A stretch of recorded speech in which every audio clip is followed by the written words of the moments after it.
Almost muted myself. Welcome back to episode 5 of Comedian Video Game Commentary. I'm your host, Hayward Hal Crawford, on the ones and twos. We're back for episode 5. See, we got a damn near full house in the building. I am a comedy writer, producer of Script Sundays TV comedy troupe, and also of Comedian Video Game Commentary. The only live stream show on the internet, at least from what I know of, where we bring comics, comedy writers, comedic actors to talk video games, chop it up, everything video game talk. We nerd fandom out on it, and we got a good collective group here of people that I want to kind of bring around the horn. So let's get everybody here. It's full screen it out. First of all, I want to introduce Mr. Teddy D, aka at the Premise Land. He is a stand-up comic and comedy writer, beaming in from Michigan. How you doing, good sir? I'm doing good. What's up? Hey, welcome back. Well, welcome back in a new way, if you will. Awesome. Next we have Mr. Champagne Cena, comedy writer based out here in Los Angeles, California. Joined us on our first episode back, and now he's back for more. How you doing, Champagne Cena? What's good? Happy to be here. Can't wait for the sequel. Right. Sequel. Hey, we're going to have a sequel every 2 weeks, so better buckle your seatbelt. All right. Next, we got in the building, we have Panda, a.k.a. at Jade Eye Panda. He is a comic, stand-up comic, as well as a 3D character artist at ILM. Also, sometimes a bagpiper, and he's based out here in Los Angeles. How you doing, Panda? What's good? Pretty good. I'm excited to not just pitch games, but my OnlyFans. Yeah. Oh, yeah, there'll be plenty of time for pitching, but we got to only disrobe after the second hour, all right? We want to make sure, we're going to chase away the sponsors here. All right. Next in the building, we have at Paul Lawden. Paul Lawden is a veteran actor and comedic actor based out in Atlanta, Georgia, here to join us and give us other, everybody has their video game picks. I know Paul has some interesting picks for us. How you doing, Paul? What's good? Thanks for having me. And I guess I missed the email that I'm supposed to have a cool, sexy name. We've got Champagne and Panda and Gad and Teddy Lee. So hopefully by the end of this show, you guys can all come up with an excellent, cool, sexy name for me. I'd appreciate that. Now, Panda, I love your idea of sharing your website of your OnlyFans. However, I'm going to try to convert you to my new sexy website. It's a little bit different. It's a little bit unique. It's OnlyMans. It's for us men, attractive men like ourselves, to make a little extra side money. All right. Well, you guys heard it here first. You got to, if you're looking for the Ultimate Sausage Party app, Paul's got one for you. So stay tuned. I'm sure he'll probably have the app and website built before we end the stream. So looking forward to that, buddy. Thanks for joining. He's on it. He is on it. All right. Finally, we got Gad Holland, a.k.a. Gad to the Bone. He's a stand-up comic based out of Detroit, Michigan as well. And he's back for more.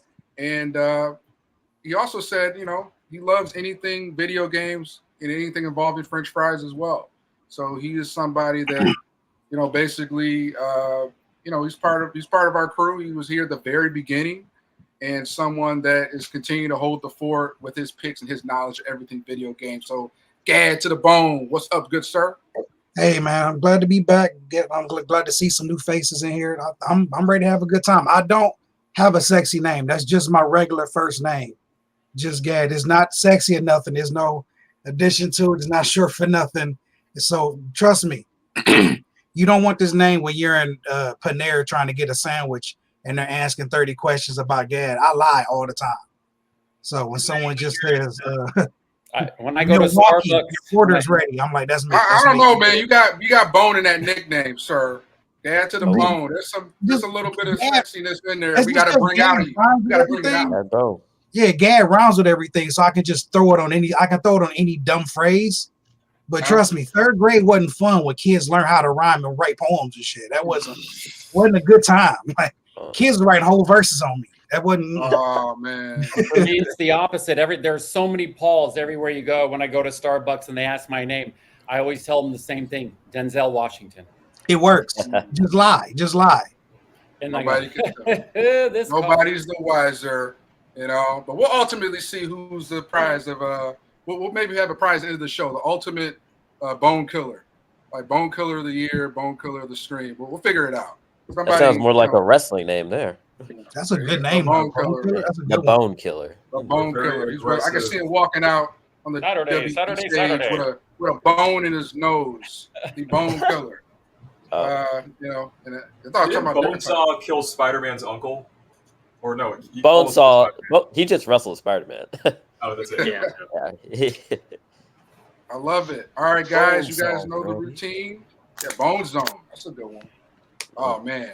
And once again, guys, you guys are watching comedian video game commentary. We're currently live streaming on YouTube, Twitch, and Rumble. We had a little issues with Kick, and Rumble. So we're basically going to be live streaming on YouTube and Twitch right now, and then we're going to have the episode uploaded on Rumble tomorrow. And then you can also follow highlights on TikTok and IG. So if you're not into sitting down watching these six oddballs, you know, duke it out, you can like follow little soundbite clips on our IG and TikTok. And once again, I'm your host, Hayward Hal Crawford on the ones and twos. All right, y'all. So let's get into it. I'm gonna go ahead and ask. I think our first, who we got up first? That would be Ted, right? I believe that is that is me. You're lucky. No, hey, don't. I'm going with. Here. Yeah. Oh yeah. Make sure you share your pick too, and I'll throw it up for you. Yeah. Oh yes. I went with a classic Chrono Trigger. I tried to find some gameplay, but I found the next best thing. I found the anime commercial, which I think is pretty cool. Cool. Just let me know when Let's you see if I can screen technology good. Yeah. All right. All right. Just popping in whenever you're ready, Ted. Just present and then share screen. All right. This better be like the most 2000s era like anime intro music. I can't wait. Hey, I believe it is. the Anticipation's building. Yeah, you got Yeah, some I do. pressure. The hype is real. Okay, Just I like got it. Midnight Tsunami energy. All right, just full screen. There it full is. Screen All right. first, Ted, and go right ahead. Chrono Alrighty. Trigger. Oh, hold on. Sorry, I don't technology good, so give me a moment. All good. That's wrong. Oh yeah, we can see it. All you gotta do is Press play. press play and Trying to find the. use- There we go. full screen it too. I'm already There we feeling. are. All right. So Ted, tell us about Chrono Trigger. Oh.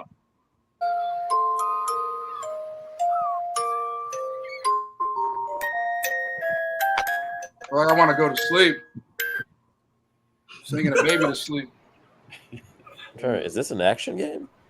Hey. It's an anti-action game, like an anti-hero. Oh, he's dead. It was Oh. so slow and it was so sleepy. His equipment went to sleep and he just crashed Yeah. out. Did we just watch the video that they watched in the ring? Is that what just happened?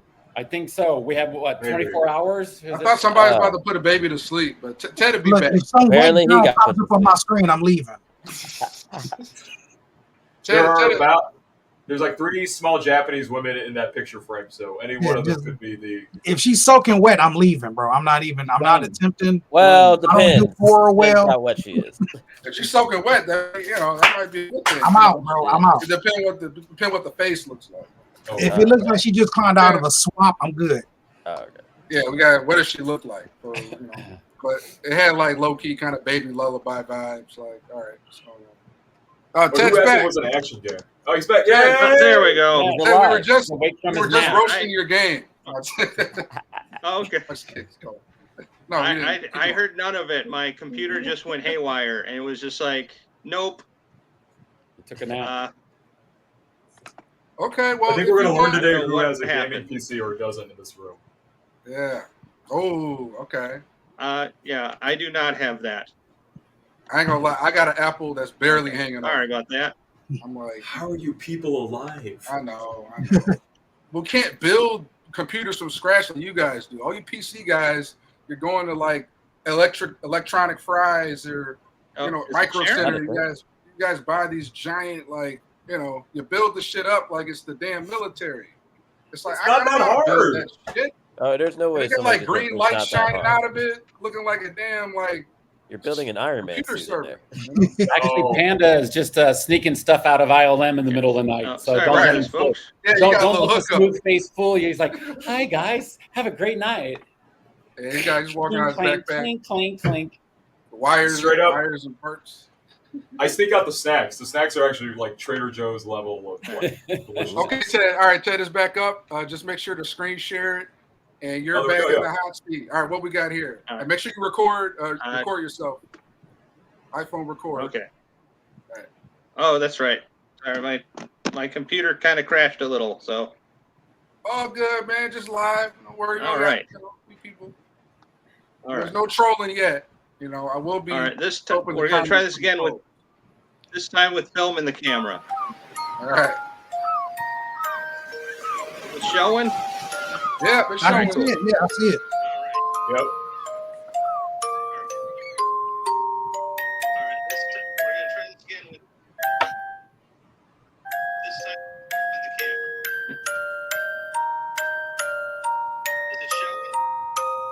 Yeah, we see it. No, it's definitely Sean. I'm watching it. I'm just waiting for the shoe to drop. I think the whole commercial. Oh, wait a minute. Okay.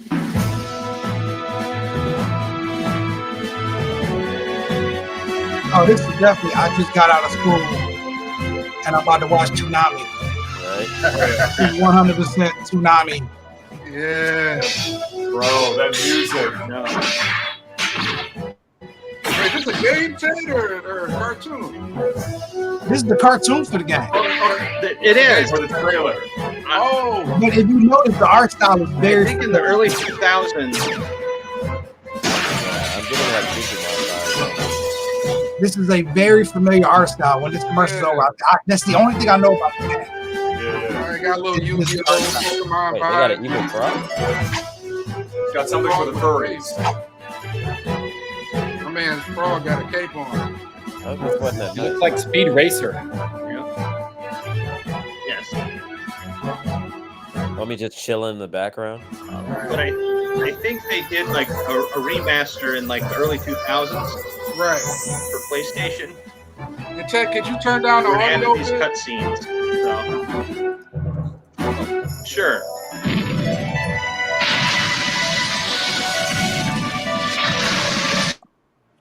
Dragons never use a path. They always have to go through something. Oh yeah. They dragons can't use better? doors. No. They just make them. Interesting. So is You this walk the down the opening? riverbed. You got to go through a building. Is this a full opening of the show? No, this is just the commercial for the game. This It isn't the was game never at a all. show. Is the funny thing. Yeah, this commercial is good enough where it looks like it's a show. Oh, No, this is just a commercial for the game. This is what they did. Yeah. Oh, okay, cool. Yeah. But I was saying, Mhm. I don't think you could have heard me over the how loud it was. Okay, cool. Is there like a video, yeah, like an so- actual video game content we You can stop. look at? Yeah. All right. That better help. Yeah, cool. Well, possible. yeah, go ahead and pitch the game. Tell us a little bit more about it, and then we can look at some actual like video game. Oh, it's a PS1 game. Yeah, not a Okay, cool. I think it's a Super Nintendo game.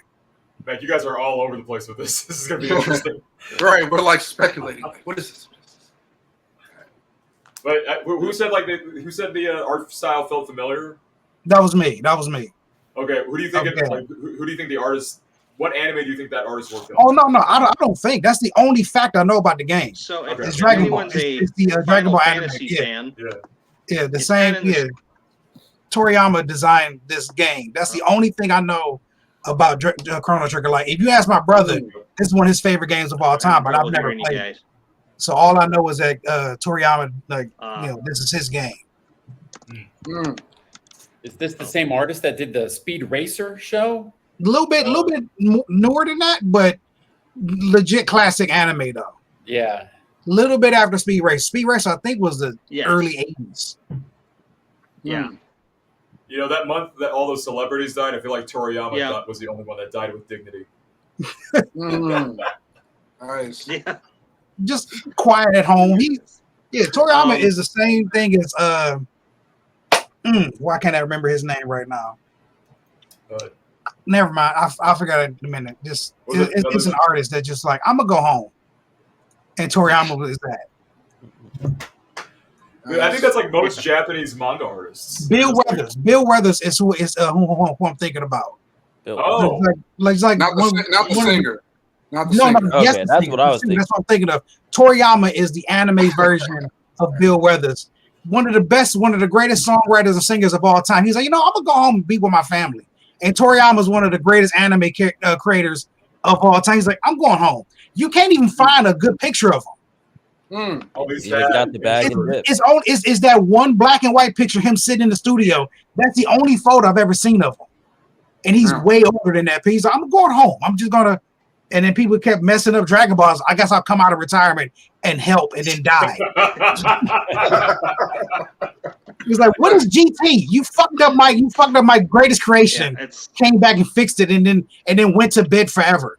He last Jedi'd it, man. Last Jedi'd it.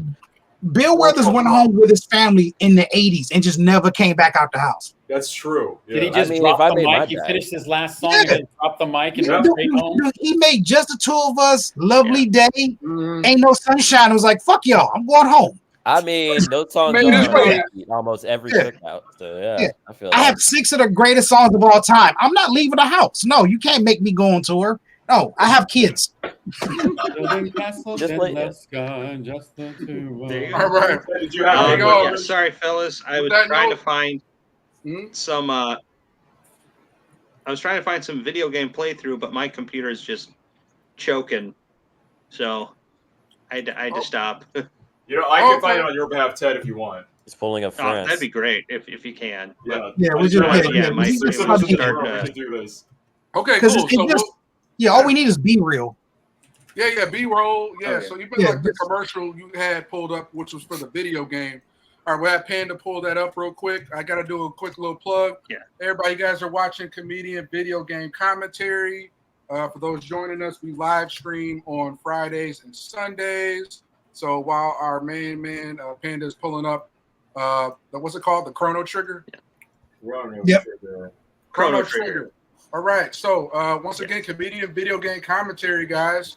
You can follow us. You can follow highlights on our Instagram, right over here at Comedian Video Game Commentary.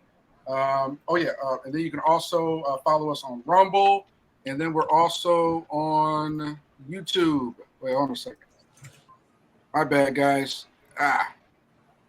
I'm having computer trouble. I'm catching whatever Ted had. Our computer's affected. Sorry. Is it a virus? It's that video. I should have covered my mouth. That's that shit. Yeah, should cover your mouth, Ted. All right, I think I'm good now. Okay. All right, so once again, guys, we are on Rumble. Okay. We're also streaming right now on YouTube, and then we also are on Twitch.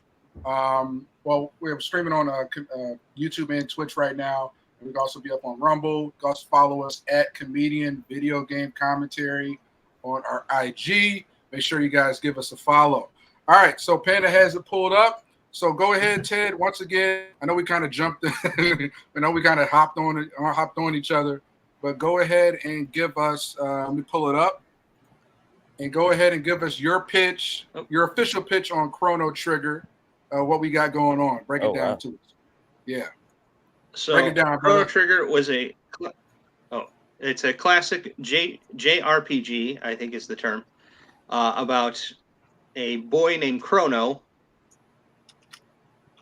because they were creative with names, goes back in time to try and save the world from a beast known as Lavos. And he travels his world and through time, and it's very Final Fantasy-esque, if you enjoy Final Fantasy games. I think there's 8 characters. Okay. I think my favorite is Magus. He's got the coolest spells. But yeah, it's like I said, you travel through time trying to defeat Lavos, who's destroying the world through every age, and you're trying to stop him. Yeah, it's just a super fun game, and it's great nostalgia. Interesting. I feel. Yes. All right, awesome. And is anybody in here familiar with Chrono Trigger? Or does this remind anybody of Final Fantasy? Kind of throwback to the PlayStation days? Feel free to chime in, anybody. Yeah, this is interesting. I know very little, so if anybody knows more than me, go ahead and jump in. But it's definitely got that. It's that top-down look. It's the old Final Fantasies from 7 on back. You run in a party, then the little screen pops up. You got the battle, and you select your attacks. You run over, hit the guy. You come back in your line, and it's that play style. This wasn't my thing when I was a kid. I was too dumb to keep up with counting hit points and magic spells. I was more of a Streets of Rage kid. Just run up, hit the bad guy, move on to the next one. That's fair. But my brother, he loved this game, and I'm just doing a quick little Google. It's sparsely related to Dragon Ball. It's the same creator, but I guess it's maybe a fan fiction in it. One of the main villains in Dragon Ball is actually the main villain in this Lavos. It's just in a different timeline. This person gets created. This small Googling I've been doing while we was having some technical difficulties. But if you look at the art style, if you're into anime, you know exactly what this looks like. This looks like Dragon Ball without the Dragon Ball characters, but it's the same eyes, the same face. Yeah. This is the dragons are the same. This is where they half look like dinosaurs. It's the same. Yeah, this is this. But and this is what I've been told is one of the best games of all time. And I really wasn't even like a big Final Fantasy head growing up. I just remember like when Final Fantasy broke out. I think it was like Final Fantasy 7, like back on the PlayStation 1. Yep. Like that was sort of that was kind of the flagship. I remember like the PlayStation Greatest Hits. Yeah, I had that similar vibe, with that. But I wasn't like heavy into the RPG boy. But at the same time, this is interesting. They running through waterfalls. They got little hodgepodge looking red creatures. All types of stuff. Like whatever. What is that? What's that? It's like a fat orc. Yeah, a little Shrek. This was like Shrek with a mohawk. It might be an American or a Japanese interpretation of American. Oh, I was about to say. Pretty accurate. Yeah. Like you go right in like the Midwest. What I liked about this over what I liked about this in Final Fantasy, you couldn't like do a team attack, where in this one you had spells that the characters can cast together to do more damage. So that was kind of cool. All right, and Panda, you about to say something? Well, Ted, I wonder which parent did this game replace? I'm sorry? Which parent did this game replace? The father. Which parent? Parent? Oh, Dad. Oh my God. I mean, he's got to come back with that milk at some point. If I recall correctly, I think this one was one of the first times they did like multiple like dramatically sad or like happy endings for JRPG, right? Yes. Like Final Fantasy was always like that one. And this game had so much exercise. They had multiple endings. I think that was another cool thing. Yeah, I had a whole bundle pack as far as games. My dad was out of town. Like I got the replace dad video game bundle pack for you. I had that too. But okay, so as proof of how dumb I was as a kid, when Final Fantasy VII came out for Christmas, I got it and I told my mother to take it back because I didn't want to play it. What? It's one of the best games of all time. I was like, I can't keep up with this. I'm an idiot. I can't do this. This is way too much. That'd be a miracle if I could get. I knew better. I was like, no, I need like basketball or just punch a guy. I can't do. Dad, if it makes you feel any better, I played FF7 at a friend's house, and it was the same feeling of like I can't get past the first boss and I can't tell what I'm doing wrong. Yeah, in elementary school at the time.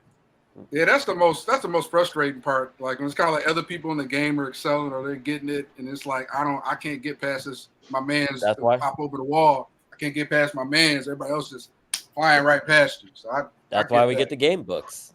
There you Wait, go. Ted, do you remember this game being hard? Kind of.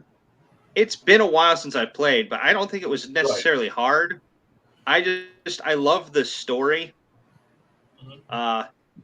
So, but I played the shit out of this game. So, Oh yeah, that's probably why it wasn't hard to me. I think it's a little easier to digest than Final Fantasy because Really? like the Final Fantasy for this is a Super Nintendo game. So the Final Fantasy for Super Nintendo I loved, but there was like so many characters, there was so many missions where it was just like it went past a hobby to a job trying to do everything in Final Fantasy. Slash obsession. I think that's slash significant other. Yeah. Slash just my whole life. All right. Cool. yeah. So Ted, which character did you smash in the game? Smash. Yeah. Ooh, that's a tough one. Probably there's I forget the cave girl's name. Okay. But I would hit. Oh yeah. Oh yeah. Oh, you like a toxic chick too. I see. I like it. It all started with Shigo. You Issues. pick a cave girl. You like the toxic ones. Oh, Oh man. no. I just Get you she a seems girl simple. with a get you a girl with a dream catcher tattoo. Oh, Yeah. Oh, how's she toxic? She might be the cleanest person there. Like She's a cave. paleo diet. Yeah. She's working out every day. Yeah. It's because she just can't get bread. she's probably musty as hell. It's not by She'll do choice. anything for bread. She'll do anything Well, for bread. she was around before they invented bread. So, Oh my god. Just yeast. so All right. Well, but no, it's just like because like I can't think of her name, but like she doesn't have any magic attacks. She's just really strong. Oh, Rock Lee, just a She's tough earthy. guard. She's an earthy woman. Yeah. Yeah, she has panic Basically. attacks. Yeah. before it was a Well, panic she attack. gives people panic Back attacks. then in the 90s, you was just crazy. Yeah. Now it's like panic attack, social anxiety, Yeah. self-care day. Back then, they ain't got their shit together. That's all that was. Yeah. Back then. He ain't got She's this probably an entrepreneur and works for a multi-level marketing thing. Probably. That's shit. Is that She'd like you to invest right now. I would play that game. you can make 50,000. Click here. In 1 Click month. right here. And you work Yeah. 7 hours a day, a week. Especially 7 hours a night. She speaks. Yeah, she speaks caveman speak. So I would love to see an entrepreneurship game with that. Yeah, that's the I gal. wish I That's the, could remember her name, but I'm Her name is Alyx. that's the type of Ayla. I am googling my ass off on this Ayla. game. She's kind of hot. I ain't gonna. Oh, that's the she's type kinda, of gal you want to Ayla. throw she's over definitely your hot and shoulder toxic. and walk back to the cave. Throw She's over the definitely shoulder. hot and toxic. There's no getting around that. She's Hey, one I hundred think what the percent. kids would call a Better to know muscle now mommy. than later. Oh my god. Not hot topics, but hot and topic. Hot and topic. Hot and toxic. That's Hot what and she toxic. is. Yeah. As long as This she's is the hot, game she can develop- stay on top. Ooh. This is the game developer me, but the quality of fidelity we're seeing here is not what it looked like back when Ted probably played it. Because this is all like smoothed out pixels, and Yeah. this is not as blurry. This should be way more blurry. This is probably the It's a remaster. remastered version. This is probably the remastered one. It's probably that 4K. Because I was like, this looks really good for Super Nintendo. Right. Oh yeah. Yeah, and This it's is a definitely super this fun probably game. the remastered one. I think like, and it has some fun bosses. You know, there was a triplet. There was a boss trio called Ozzy, Flea, and Slash, and they're all supposed to be named after musicians. But that's cute. I think the developer hated those three because there's a line in there was like they're tone deaf super fiends. Yeah. So I was like, wow, oof. Is that the Red Hot Chili Peppers? But Oh, good. Easter egg in this game. yeah, basically. One's from Red Hot Chili Peppers. Flea was like a guitarist from Red Hot Chili Peppers. Yeah. Slash Yeah. was from Guns N' Roses, and then Ozzy is Ozzy Osbourne. Yeah. So And Ted, were there any cheat codes? Any cheat codes Yeah. in this game you could do? Like cheat code stuff? there were. I believe so. I don't remember any of them. Like this is. I'd have to ask 10-year-old Ted. What they were. Hey, hit up Um, cheatcodecentral.com. They might still be on there, Cheat That code website is Websites. Maybe. that was the GOAT back then, and I looked at the website recently. Okay, they still, my The game cheat be code. right. Yeah. The cheat code is you hook up with Ayla, and then you go and find another girl and you hook up with her. So you cheat on both of them. Yeah. Sounds like Like a Henry Maybe code. Marie. Oh, I wouldn't The advise cheat that. Jeez. Hey, That's a mod. That's not a cheat code. Ayla can Also- tear you apart. I really think, Yeah. guys, like, are there any games now that even still use cheat codes? Because, like, the more I think about it, it's like, I haven't run, other than like Grand Theft Auto and Red Dead don't know. Redemption, I haven't had a cheat code to like. You know what? know what I they think- started? It's Lost Ark. like DLC buying stuff now. That's the new cheat code. Dang. Well, not Yeah. technically. We get screwed over by players when we do that. Like they're super hypersensitive Yeah. to pay to win Well, stuff. I was about to say it's like the new cheat code is money. How much you willing to pay to pass this level? Especially has it if it's a ever- mobile game. Yeah. If Find it's a out in the mobile battle game, yes. pass. Unfortunately. What? I'm not even aware. So it's kind of like, well, can't you like? I mean, there's hackers at this point, right? They can kind of hack their own codes now, right? And you got AI Yeah. Oh, deal yeah. with Panda. I'm pretty sure y'all dealing There's like that, with all that. Hell. Yeah, modded controllers probably, I guess, is Yeah. a cheat code in a way. Yeah. But again, You'd be- money. You'd be So more that's the other surprised cheat as code to is what learn we need to code. do. Uh, Yeah. I mean, you guys would be more Interesting. surprised from what I can tell, like from talking with the people that deal with finding cheaters. Like the amount of effort that's involved is simultaneously not that much, but also the volume. I think has generally been the problem a lot of times. Like Call of Duty cheaters.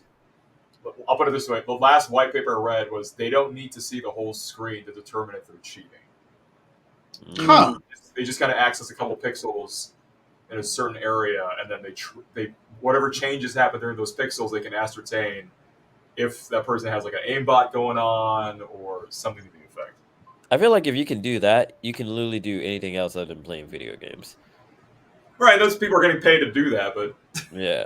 Uh-huh. so Like, it'll work there you sometime. Become a supervillain at that point.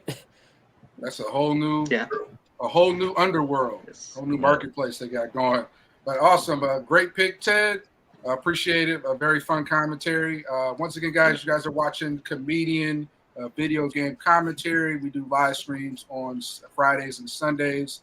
Pretty soon we'll be advertising on all 4 channels. Right now we are on YouTube, and we live streaming on YouTube and Twitch. You can also follow highlights on our Instagram and TikTok, and we also Very have a fun, very Rumble fun. channel as well. So let's get back to it. I believe Panda, you are up, sir. So Yep. let me go ahead and you can go ahead and throw up your screen. And Well, I got a Lobster thing first. yeah. Oh, you need a minute? All right. Oh, okay. Okay. This Yeah. got serious. Oh, All right, yeah. I'm immediately losing whatever if this is a contest. He's locked in. Brought Wow. out. I Yeah. didn't get the email about the equipment that I was supposed Right. to. I didn't apply. know. I didn't know I needed goggles for this podcast. Did you get Yeah. We done got No. booed. Trigger We VR? got big time quick. I didn't even put my earbuds in. I should have did that. I'm not even Hey, wearing where's pants. where's your I mean, AirPods, man? Where's your AirPods, man? But yeah. Paul's got a treat. Panda's got a treat for us right now. So once again, guys, you're watching Comedian Video Game Commentary. Yeah, me too. Feel free to pose. Oh yeah. All right. We're on YouTube, Twitch, Kick, and Rumble. You can follow highlights on Instagram and TikTok. Yep, we're TikToking it up. China can't stop us. Russia can't stop us. We out here with it. Can you guys hear the game at all or no? I don't. I'm about to pull it up right now. And then once I add you, Wow. we Okay. can see it. We can't hear anything. We can see Okay, it. that's We a can see the bedroom? game. Oh, So, I thought that was your Panda, job. go ahead and you can go ahead and explain it. This is Halo, right? This is a Nah, this is a Half-Life. Half-Life. I think. Half-Life. Halo. Oh, Halo. Yeah, Nah, this Half-Life, bro. No, This ain't Halo. Half-Life. If this is Halo, it's like that's a weird universe. This is Oh, yeah. Half-Life. Yeah, this is Halo After Dark. All right. Let me go. Let's jump in. Yeah. The floor is yours, Panda. Yeah, break it down. Tell us in the audience a little bit about Half-Life, Alyx. Yeah, go ahead and make me dizzy. Yeah. All right, Half-Life Alyx is the last entry in the Half-Life series from Valve. And actually, let me recenter this right now. No, that's not it. It's like way off center. Ooh. It's this is gonna be the awkward part where I have to like adjust everything to make sure. Go screw it. This should be fine. This is the part where the cop pulls him over. Like, can you Oh just my go ahead and gosh. walk on this line for me? Let's make this Walk easy. right on this line. Continuous right. A little dizzy there. Say the alphabet backwards, please. Exactly. All right, so Half-Life Alyx is the last entry in the Half-Life series from Valve. It's a VR first-person shooter game. You're playing Alyx, who's been a character that was introduced in Half-Life 2 already. And so this is... Valve did not talk about this for the longest time, and then it kind of, from my understanding, last second, they're like, hey, by the way, we're working on a VR game these last couple of years, and this is their thing. In my opinion, as challenging as VR is for a lot of gamers to get into, or there has been like a ton of games come out, this is probably one of the best examples, and personally to me the best use of the VR platform that I've seen. Like it's a first-person shooter game fundamentally, but there's a lot of like Valve interesting design stuff they pull off that's just extremely fun. You can see how laggy this is. So first-person shooter. I think one of the cool things is all the weapons are single-handed, so you don't have to do a lot of work. You can see your hands, life's UI stuff, your health, ammunition's on your left wrist, and then let's get to it. Looks like downtown LA. Yeah. Hey, that's my old apartment. As soon as you cross that one street where it gets really ugly. Yeah. And then 10 feet across is like a really nice yoga studio. Like across the street would be a giant high rise, and then you look the other way. With a bunch And of it looks Karens scary. getting juice. Karen's getting juice in there. Yeah, all they're missing is the bum that you got to step over as you walk outside. Yeah, I forgot the name of All the their street, but pain. I crossed one street and I was like, am I back in Detroit? What happened? It could always be 8th Street. Honestly, it's either 7th Street, 8th Street, or 9th Street at this point. It was like I was there a few years ago, and I was around all the tall buildings, and then one street over, it completely changed. Yeah, and it was probably Martin That's Luther alright. King Boulevard. You know what? I'm gonna go back to where I Yeah. came to get a taco. I'm not going this way. Martin Luther Like, King just- Boulevard. See, I If was I'm there gonna get last shot, night. I'm gonna get shot at home. I'm not about to get Oh, shot on So, vacation. This is stupid. So, Pat, what are you funniest- doing right now? What you doing right now? The funniest thing, So this whole thing is supposed to be an upgrade equipment box, but the way you unlock this stuff with this multi-tool they give you is there's like visual puzzles you're working through. Oh, Figure out how to do that. So right now I can now upgrade this pistol I have. Let's add in reflex light or he's Is there going to loading. be a quiz at the I end? have to physically hit the thing. Yeah, it's probably the part like if I was playing it, where I put the controller down, frustrated, and walk out, go outside. All right. Which to be fair to your question, like that's a big design issue for a lot of VR games. Yeah. It's like how do you like the fantasy is like this should just be one-to-one, like a button's a button, the gun works like a gun.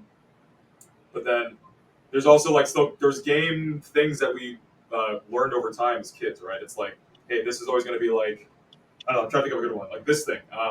You obviously would be used to like, you see those cursors, right? That's like you're playing with the computer, but this thing is asking me to physically hit the damn thing. So like with my finger, I'm allowed to do that. That's not a thing you do in video games, right? Most of the time. Yeah. Do you have to reload the gun like an actual gun, or do you have to press a button like in a regular like controller? You actually have to reload the gun. So Oh, okay. little things like that end up being like the advantage of VR, but at the same time, like a language thing that has to be taught through the game slowly. We're coming in halfway through this game, so by this time, you should know how to play like 90% of this game already. And they do a good job from the beginning until now, or to the end of the game, teaching you how to play the game properly. Okay, so I got another question. So I remember playing. I was like an early big Half-Life fan. I remember Half-Life when it first came out. I think it was like on the PC and the Dreamcast, and then later ported it over to the PlayStation. So Yeah. I was a big fan of the original. Gordon trying to escape the Black Mesa facility. Then the Yeah. second movie rolls around. And I remember like just the hype around. I think it had to be like, date myself. Once again, 2004, the biggest games of the year. You got Halo 2, Half-Life 2. I can't think of any other two games were that big that year. There's a level of hype. So, Yeah. I mean, what would you say is kind of, Panda, and also to anybody else in the group, what's been sort of the biggest, I haven't been up on Half-Life the past, 10 or so years. So how would you say this game compares to like, the first two? What are any good callbacks? Is this like a really good connection to those early No, that's a games? good question. So Yeah. you're playing Alyx before Half-Life 2 in this case. So this is a prequel to Half-Life 2. Gotcha. Okay. Oh, okay, bet. Oh, So I am playing a hotter, younger Alyx, presumably. This is definitely oh. after the events of Half-Life 1. There's new Okay. characters, like right now you'll hear this like white guy, or I'm assuming it's Caucasian, I'm racist, sorry. But it's a new character. Your dad is still alive because it's a prequel. And so a lot of this game conceptually is like, this is what life was like before Gordy came to save the day. And right now I hear Combine soldiers, so we're going to combat now. I just can't hear this. Is the most recent game that's coming out dealing with the cost of inflation? Will it be called Quarter Life? Not yet, but someone's probably made a mod for that. I heard that earlier about it. Honestly, if Did you the want to play a exact same game, thing. Yeah. It's a quarter of the amount for the same price. yeah. Honestly, Yeah, if you want to play a game about inflation, just play the new NBA 2K series. Yeah, Or we got to shopping. take shrinkflation. Got to take shrinkflation into account. And you know Grand what? Theft Auto, yeah. You could buy Half-Life Alyx for like what $59.99, or if you're on a budget, pay $29.99. You only get half the game. You know, I Yeah. think that would be a great way to save money. You can't afford half the game, so you know we got a little $30 package for you. It's Right, literally instead of called Life. Alex. It's not even Half-Life. It's just Life. Yeah, Half, instead of half, Alex, his name is Al. Because it's Al, half his only name. for the AL. Mhm. AL What's only. up, Alex? No, it's Al. They didn't pay for the full package. So Panda, you're currently halfway through beating I'm this. getting motion sickness. I'll try to slow down.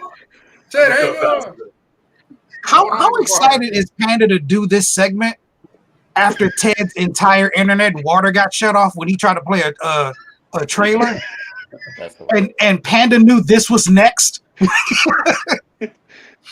Like Oh, his yeah. whole thing shut off. His computer restarted. He had to go to the store, get a new one.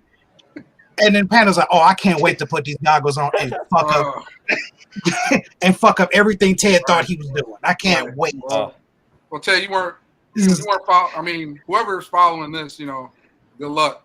But Thanks. I'm really you're not encouraging following right Panda. there. At least Ted, you're not following Panda. But I feel you. Yeah, I'll go second. Yeah, Yeah, this is an aggressive flex. You definitely should have saved this for last.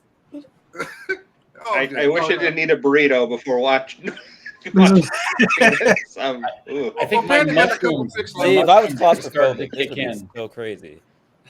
Well, Panda got a couple Starting to fixed left. hallucinate. All Oh, right. that's what I'm supposed to do. Okay. It's like the POV of a rat. It is. Right, is so a right now, really good that was a puzzle, right? I was supposed to like duck Oh there. god. Oh, Oh Lord. so there are the bodies. Oh shit. Well, so there was some combat at some point. Wow, that is downtown LA.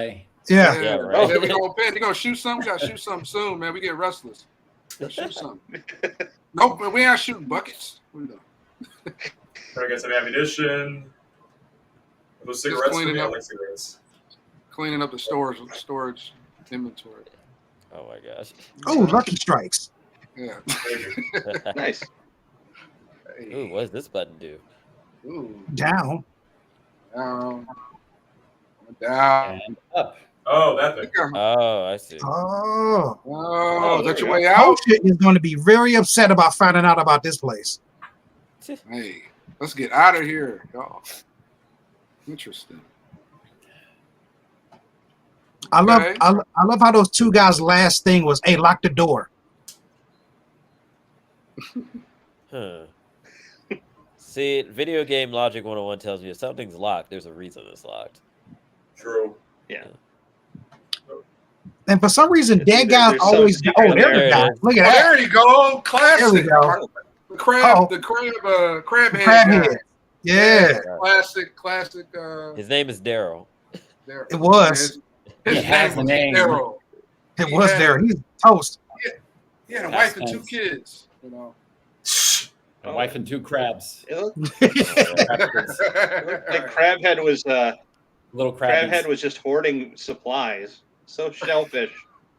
That's literally I'm Mr. selfish. Krabs in a nutshell. He just wanted to get left alone. You know, he had to shoot my mans like that. I mean, it wasn't even his Video fault. game It thing is was like crap, dog. Oh, It's always finally, fun finding dead sunlight. guys with health next to them. How did this happen? All right. Wait, Panda, go outside. I want to see outside. There's something blocking me. I gotta go out this way. There's another. Do you have bus. grenades? Yeah, We go already back shot to a guy, the though. Go back through I the do a rat grenade. pipe.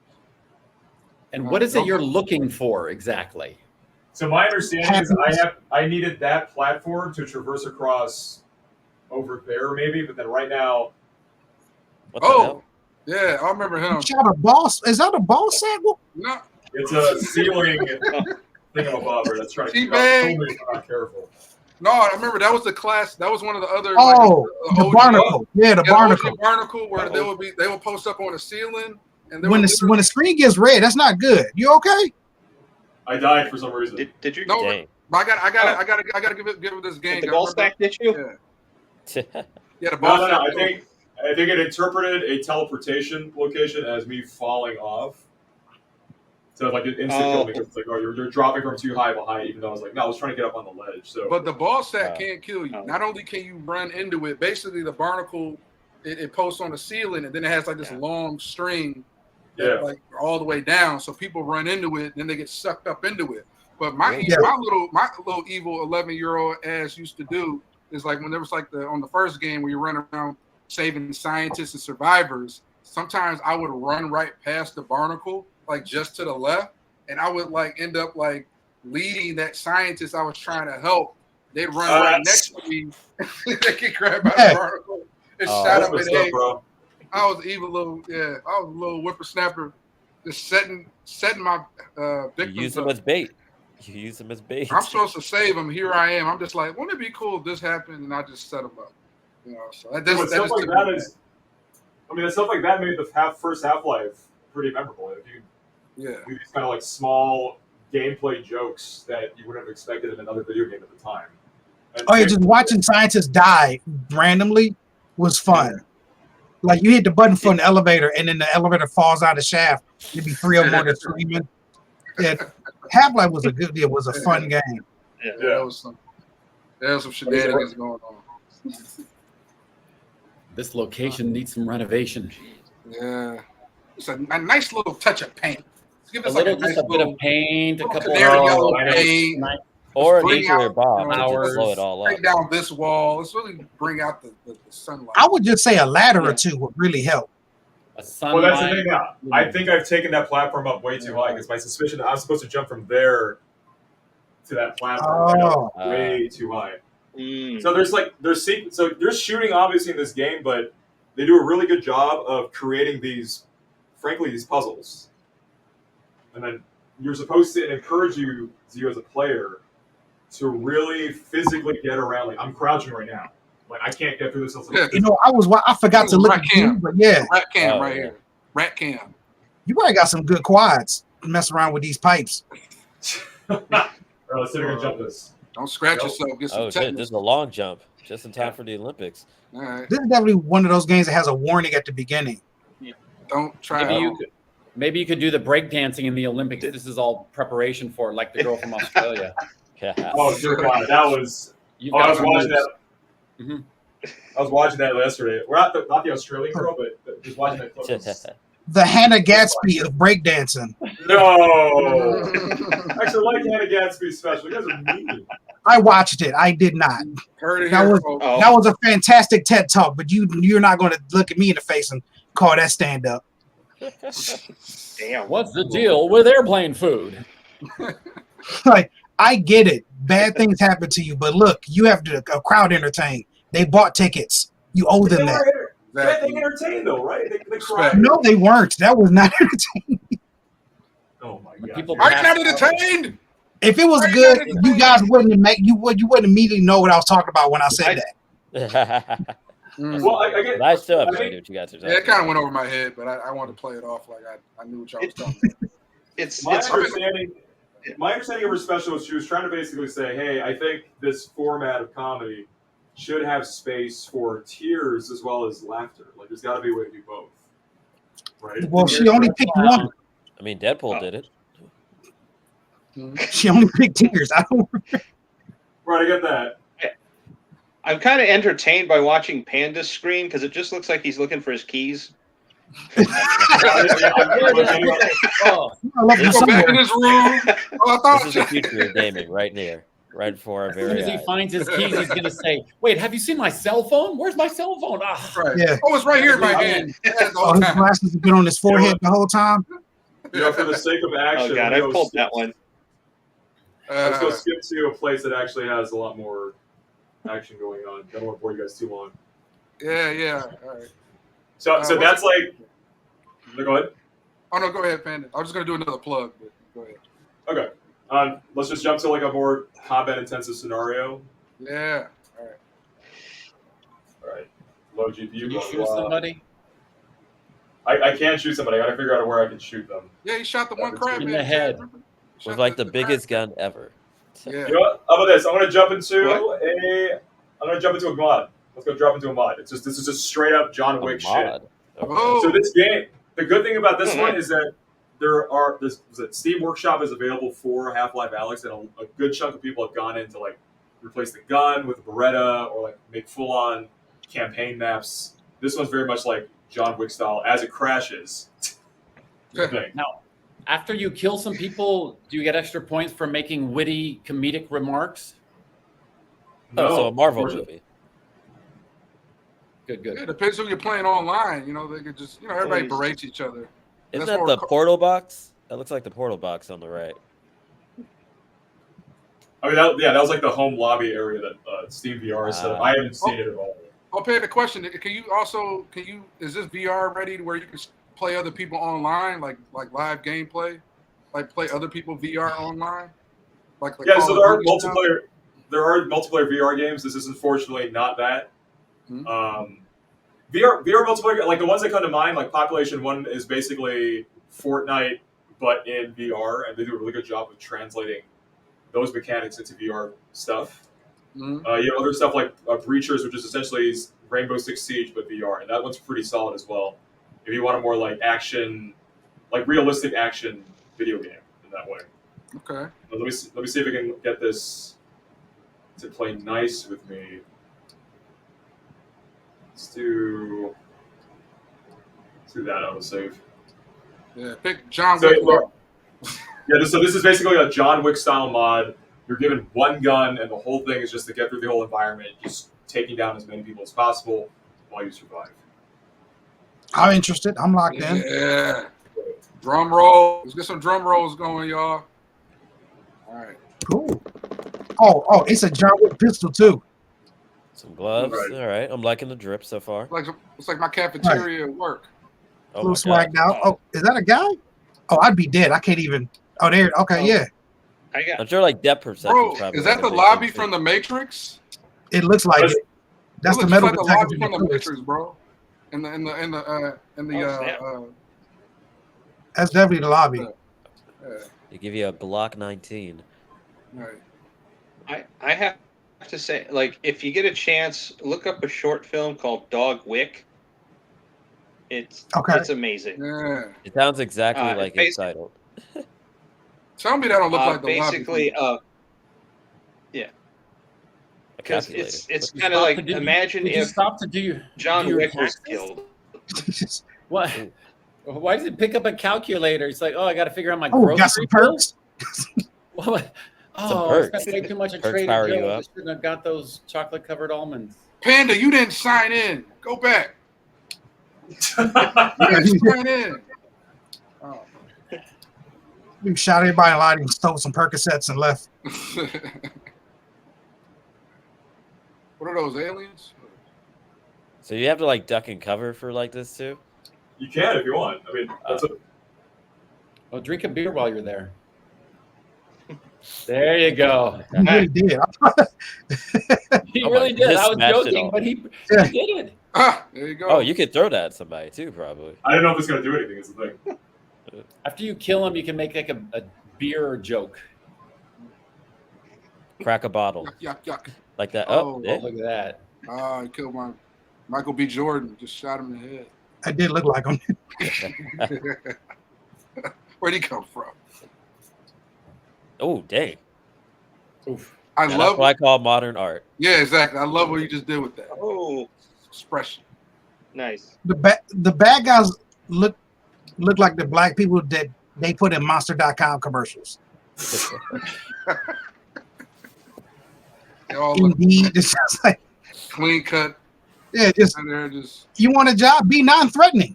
This is low key. You want a job, right? Commercial. Likeable, non-threatening Yeah. black man with a dress shirt. right. Yeah, no, yeah, say that Always beard, be bro. happy to be there. So he's an NFL draft pick. Yeah, yeah, you're gonna have to be draft day ready. You know. Codeswitching.com. I got my jacket from Banana Republic. Ooh. I like how the guys, the bad guys, when they get shot, it's very acrobatic. You can tell they took some. Oh, yeah. Yeah. Who die? They don't just fall and collapse in the weight Oh, of he's their dramatic. with Why that. you Oh, except that guy. You have to be so dramatic. Yeah, It's just a bullet. Oh, there we go. You know, he'd always go up. My man took yeah, a they stage fall over a fall. ledge and do a spin. Yeah. Slow ass Yeah, that- stage fall. That That's pretty fun. I last wouldn't guy mind only playing took that. like That's a one good mode. theater Yeah, class. badass. Yeah. And this is a free mod for, like, you buy the game, you can access this for free. I like that. That's See, it's free DLC basically. Shooting people is fun. but crawling through pipes is incredible. It's pipes or shooting guys in an art gallery. I love it. It's got like the little rat cam vibe, you know, like John, like Champagne was saying, you know, rat cam, you know. Oh, I think it crashed again. Uh-oh. Yeah. I mean, I'd say for the interest of time, we can stop there and let other people talk. Yeah, for sure, man. But great share. Yeah, Half-Life Alyx.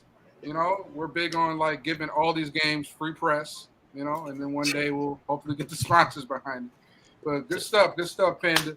All right, next we got up. Who's next? We had Ted, we got Panda.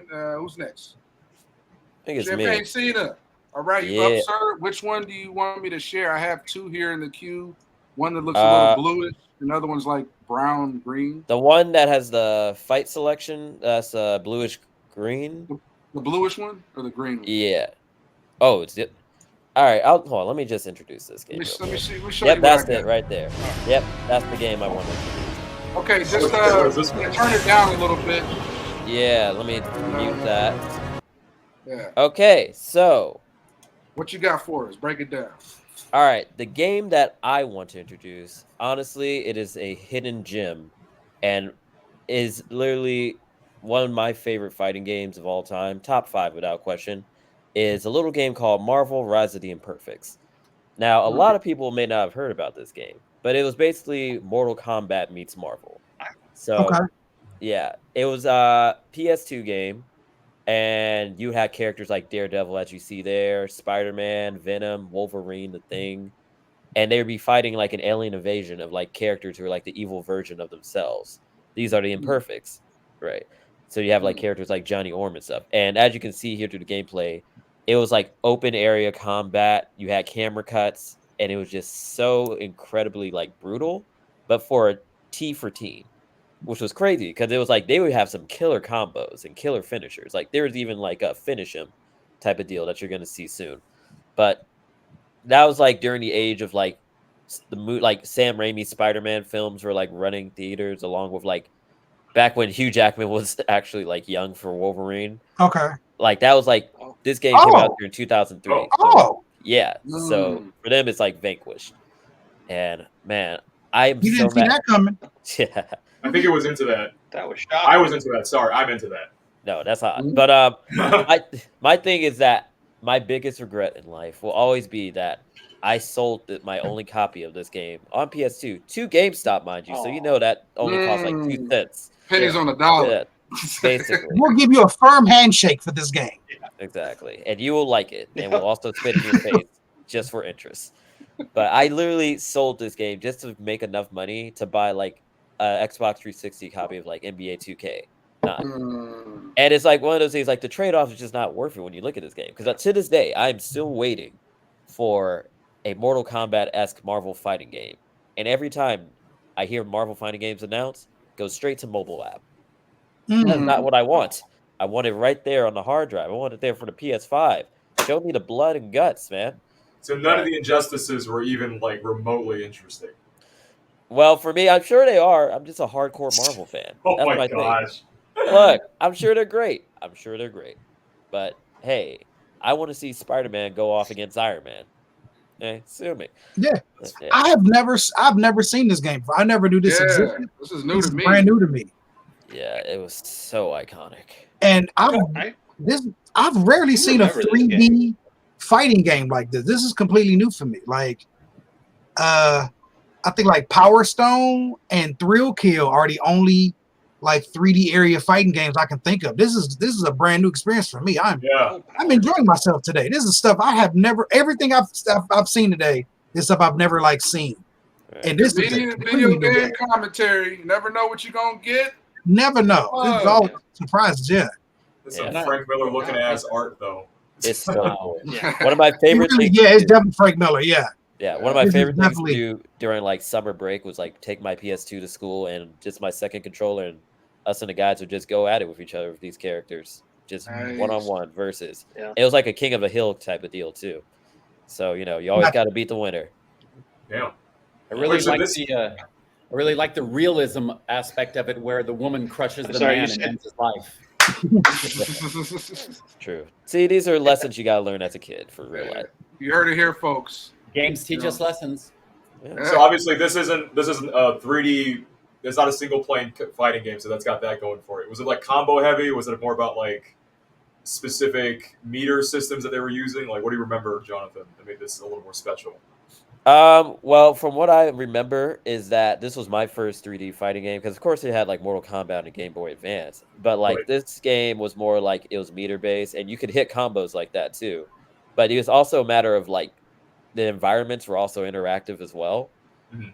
and just like look at like the cinema, like the camera, Yeah. cut, the dynamicness, like. That's relatively new, yeah, for fighting game stuff. Yeah, like I was so used to like 2D, like fighting games where it was just like going back and forth. But this, Yeah, I can't I'm recall. reminiscing even a about it game right now. with this same like with a similar format to this. Yeah. At first, I'm like, oh, Marvel versus Capcom. That was straight kind of more 2D. You're just in a very condensed space. There's Yeah, not this like is nothing like this that. level of open format, like open format Yeah. one-on-one fighting. This is And it's love gritty. This is Yeah. like Fight for New York, Yeah. but with Marvel characters. Yeah, it was so gritty. It was so gritty, and it was also one of those games too where it's like, I guess also it was like almost like it wasn't cartoony. Like, of course these are superhero characters, but there was a story mode attached to this game as well, and it was dark. Oh, okay. Yeah. Like, this isn't even a spoiler because it happens in the first 5 minutes. The Yellow Invasion occurred, and they kill the Punisher and the Hulk, like, in the first 5 minutes. And, like, that sets the deserve it. tone Oh, hard. damn. That definitely. If you kill the Hulk, that sets a tone. Yeah, Yeah, and it let's was... Let's I go still there. remember this visual of, like, him, like, covered in, like, basically an entire building was, like, collapsed on him. And his green hand is reaching out, but then it, like, slowly turns back to Bruce, just losing life, like, second by second. It's like, dang. Oh goodness gracious! That is a weak ass Hulk if a building kills the Hulk. That Hulk doesn't deserve to live. That's just like Right. Then that That's means the Hulk it's that the, Thanos it's, beat. it's the current Hulk. Yeah, I was saying, that's the Hulk that Thanos beat right there. Turned him into a stay-home dad. Because I watched She-Hulk and the I Jeep mean, Wrangler. clearly the developers didn't read their comment. We don't use blasphemy here. No She-Hulk. There will be no She-Hulk talk. oh, I didn't blast She-Hulk. I'm blasting regular Hulk in She-Hulk. All right. Well, Okay. hey, get excited Alright. for Red Hulk. Yeah, a Jeep Wrangler got him. So Daredevil's when his meter maxes out, I'm assuming that's when his Catholic guilt kicks in and he starts like kicking more ass, right? It wasn't even a Rubicon Jeep. It was a regular Jeep. A Jeep Liberty. It was like a regular Jeep beat the Hulk and Jeep She-Hulk. Liberty. No, Oh, it you know what? didn't. Get back on the spaceship. That's enough out of you, sir. American made, what can you say? Quality Hey. material.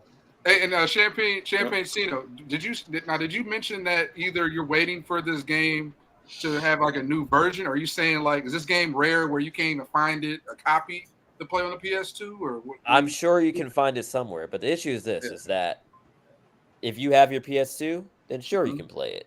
But also it's very hard to find. And it's one of those things too where it's like I would wish that they make this game backwards compatible so that if I do find a copy, I can just play it on my PS5. Because you know how hard it is to find a TV with like those red cables Oh yeah. and like those yellow cables like anymore? Mm-hmm. Yeah, everything's like a flat screen now with HDMI. So RVC, I think it was called. RVC Yes. inputs or something. yes, the high voltage impulse system. But like that's the thing is that There's like this place somewhere in Gardena that has a bunch of old games from the PS1 all the way to like now. Yeah. Ooh. And I want to just spend some time in there because that's where I got my controller fixed too. Because there's always stick drift now with the PS5 controllers. All right, well, don't gatekeep. Give it up. What's the place? Oh man? my God. I mean, hit it up. Don't be gatekeeping around. Hey, they gotta sponsor us first, but I think it's called that's true. Game That's Hub. true. Yeah. Okay. Too late now. Damn, you lost the sponsor. Well, there's like 8 different game hubs in this entire city, so I'll be more specific next time. But yeah, for there's sure. so many good games. Yeah, if I find it in there, I'm cashing it. It's just a problem They got any in Michigan? Probably not. Yeah, you have to consult your local Google for that one. But Oh yeah. yeah. Oh, this is an EA game. Okay. That explains why they probably haven't bothered doing a reboot of it or anything like that. You think EA still has the rights or something? Or what? Maybe it's that, or maybe I just know EA, from my remembrance, they're not the kind of company culture that would go out of its way to like remaster stuff or redo stuff. I mean, we talked about the same thing a couple episodes ago with NFL Street 2. Like, Yeah. They still haven't.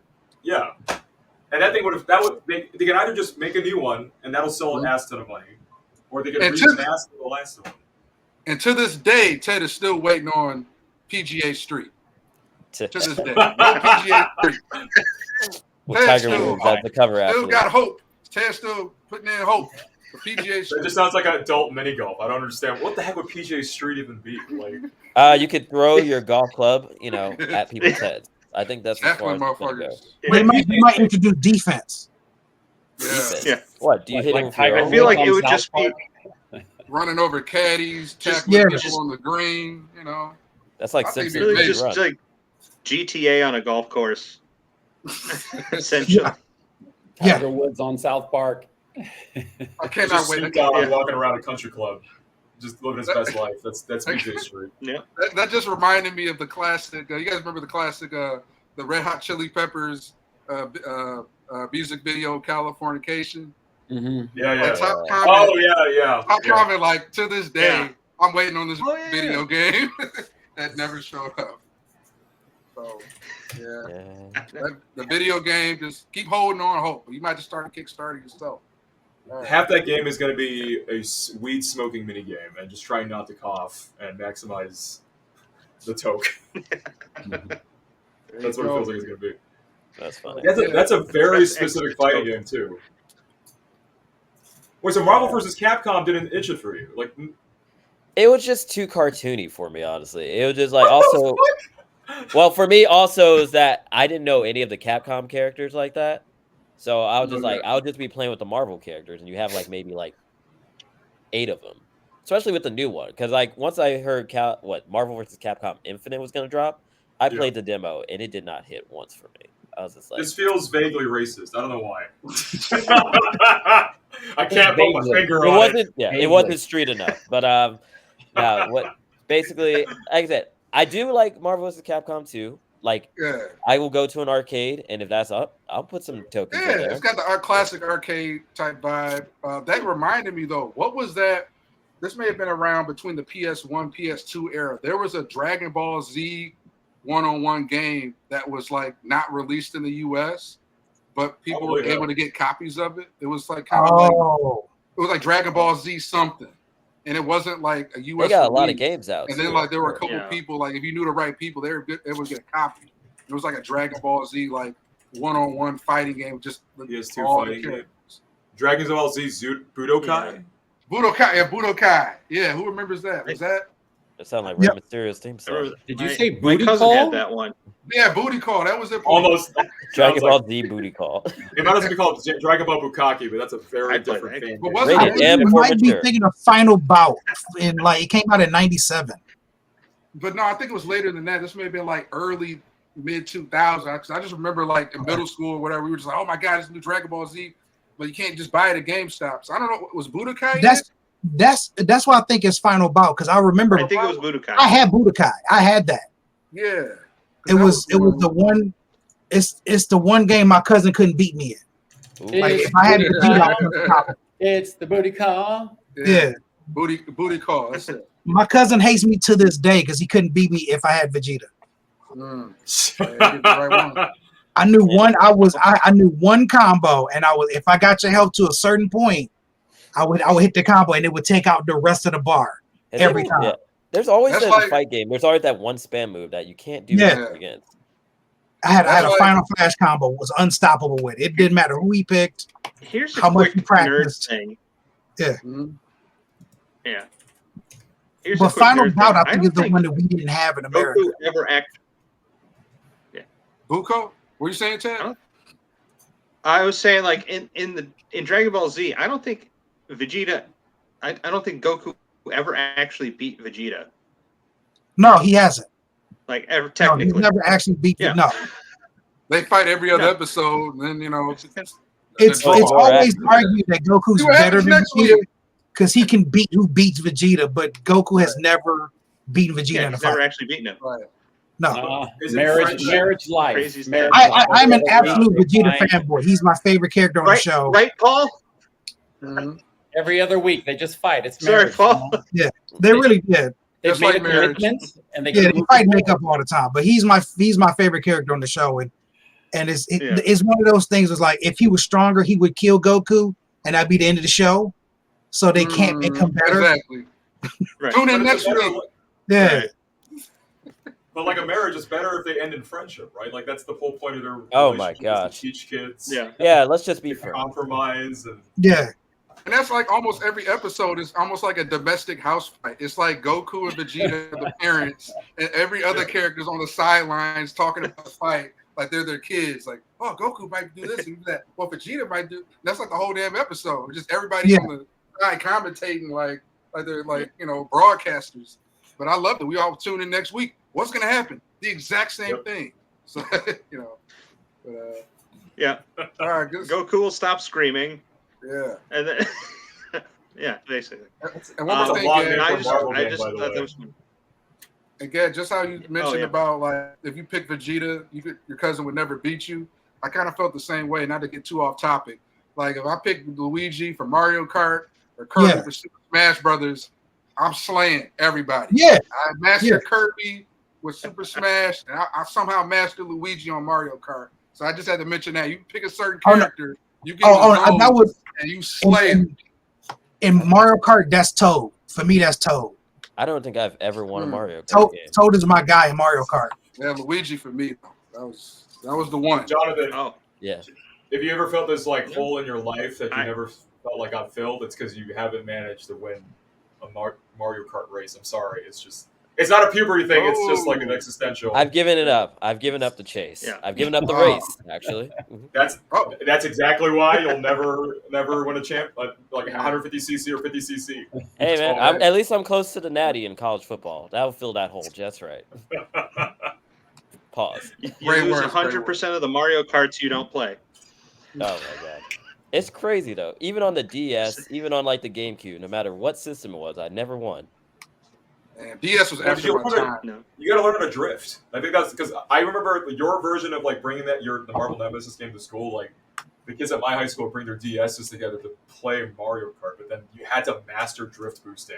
Oh yeah, the Oh, power. yeah. the They power had their star, home yeah. court advantage. Mm. Yeah. You guys have no idea how many women I played in Mario Kart and let them win, and then I look at their screen and they're not power slide; they're just driving normal. It's like I'm good at this game. I was like, you're not. They I'm pressing letting the you same win. buttons. I'm letting you pressing- win for specific reasons. You are not this good at this game. I've been playing Mario Kart since I was 6. You're not great at this. Dang. Don't I try am to letting you parallel win. park. Tell 'em, guys. Yeah, you'll definitely win if you parallel park. Yeah. Oh, you I didn't say get Peach that. again? Good luck. Cut that part out.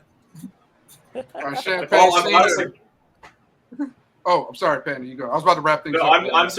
they've got mini games in Mario Kart. I'm surprised they haven't added stuff like parallel park. Like you can shoot each other with shells in just like a non-race format.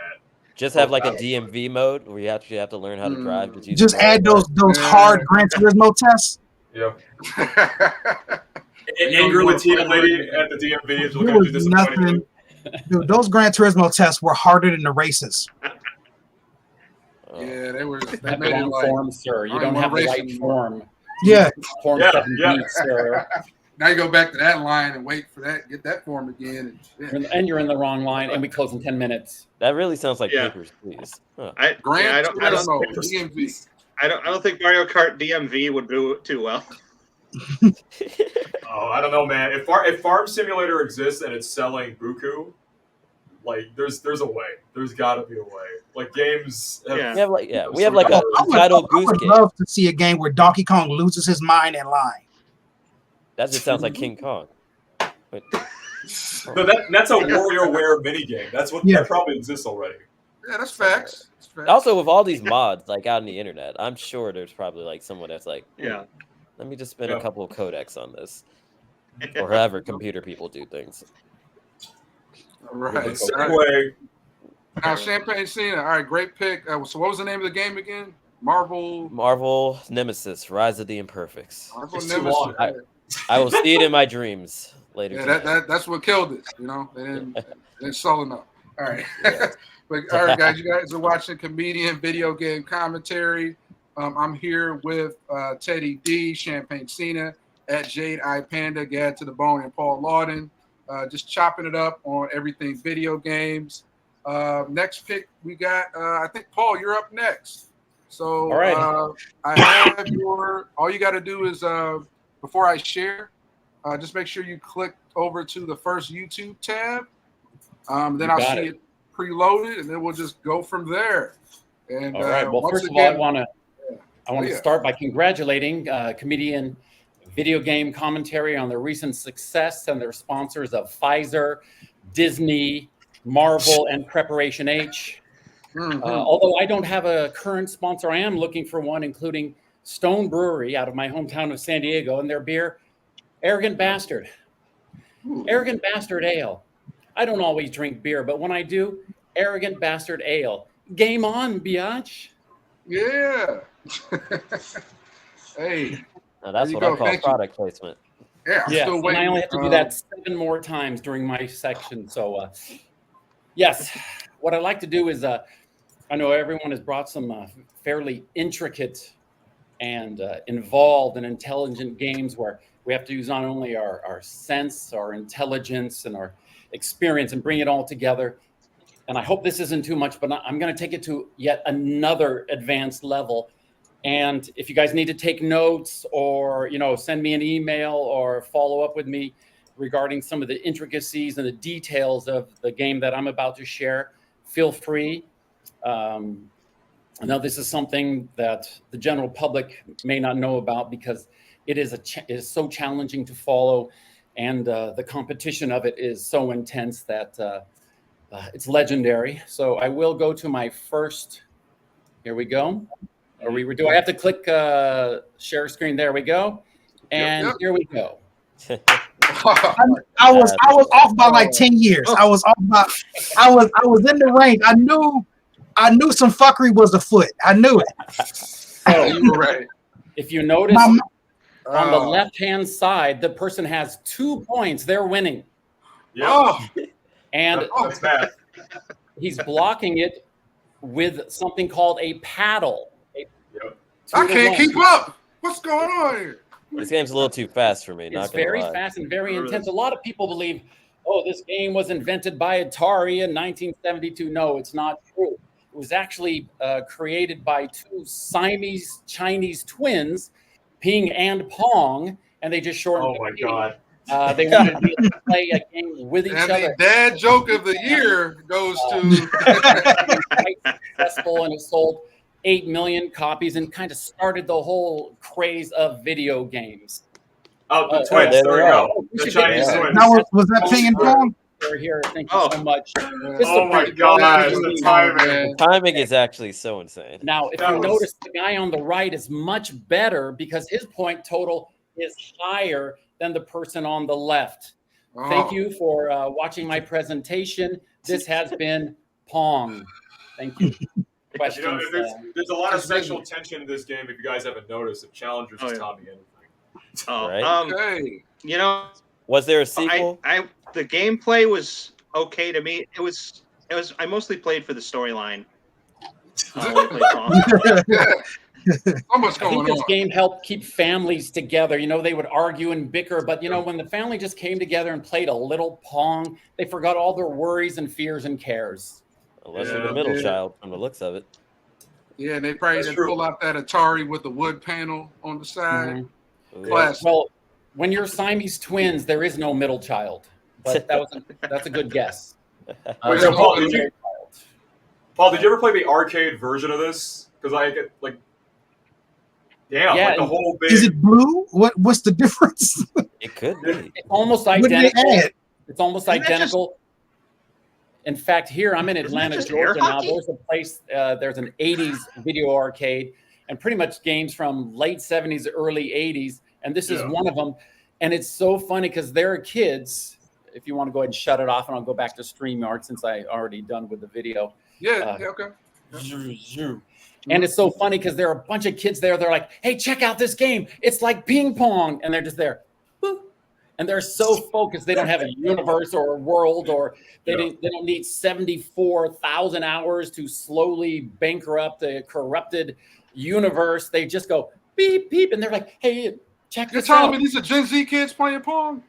What's that? These are Gen Z kids playing Pong at the arcade? It is everybody all the way. They're man. there with their families. They're doing little pizza birthday parties, 12-year-old up until like about 30 years old. They've got Asteroids. They've got Missile Command, Tempest, Galaga, Defender, Star Castle, which a lot of people don't know about, Millipede or Dig Dug. Jesus, these are Oh goodness! All of these Never heard old of that. school 80s games. And it's I funny was a Gattaca guy. Gattaca and Pac-Man for me. they had Pac-Man, Miss Pac-Man, I think Junior Pac-Man, all right next to each other. And it's funny because all these, again, it's about 12 to 30 years old, most of the people there, and they're going nuts over these games. Hey, check this thing out. They call it, they keep running around, everybody's surrounding. They're like, okay, you eat the little dots and don't let the other things get you, the little monsters, the little ghosts. Yeah. I think the simplicity of it is what they like. And I think it was Gad and maybe maybe it was Champagne was talking, or they were talking about how sometimes you get into a game, you got to read the manual and this and that. For me, I just want to shoot something. Yeah. Right. And I want it to blow up, or I want to chase and swallow something or smash something and move on. Otherwise, if I have to start thinking and do research and investigate, I'm out. I just want to escape, shoot something, blow it up or get blown up, and then have a good time. Yeah, shoot some shit. Yeah, I'm down for that. I mean, has anybody actually went back? I remember there was a relative of mine, maybe a great aunt. She actually had like the original Atari. She had it like in this giant like furniture dresser, like in the front room. We bring it out, showcase, put it on the entertainment center. So has anybody else actually played OG Pong or like another kind of old school game to that length? I mean, Pong's on a different, that was a first. Mm-hmm. Yeah. I mean, there's always like you find those like cabinets of Pac-Man around in different bars in LA still, right? Like where it's like it's the table and it's kind of deliberate there to be like pass the time over something simple, right? I haven't seen or played that arcade Pong version of it. That's like, it's either like hyper expensive or it's just so like the units probably like there's probably only a few around still, right? That are being maintained. You have to find those 80s arcades. In fact, I was able to play Asteroids, which is the simplest game. The description is asteroids are trying to get you, and you shoot the asteroids and don't let them get you. Yep. You know what's surprising? I'm surprised Hollywood hasn't made a movie off that yet. Oh, they will. Coming out in 2025, and there's a sexy love story attached.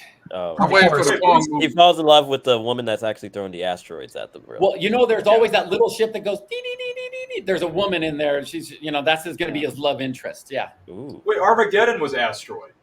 Bruce Willis is Armageddon. Somebody get Michael Bay on the phone now. Yeah, He has a lot of explaining to do. That actually is. How didn't they do something crazy with that movie too in order to destroy the asteroid? Like the whole movie was crazy. Yeah, they weren't astronauts. They were oil drillers. Oil drillers. Yeah, they were oil drillers. Yeah, because they had to drill into the asteroid to blow it up. So they just hired a bunch of oil drillers. Yeah. I thought that movie was a documentary. Now you just spoiled it. Yeah. Absurd. I think what they did was they played that Steven Tyler song over and over and over again, and then The Rock was like, "I'm done," and it left. I have to go. His daughter is in that's the how movie. it Yeah. Yep.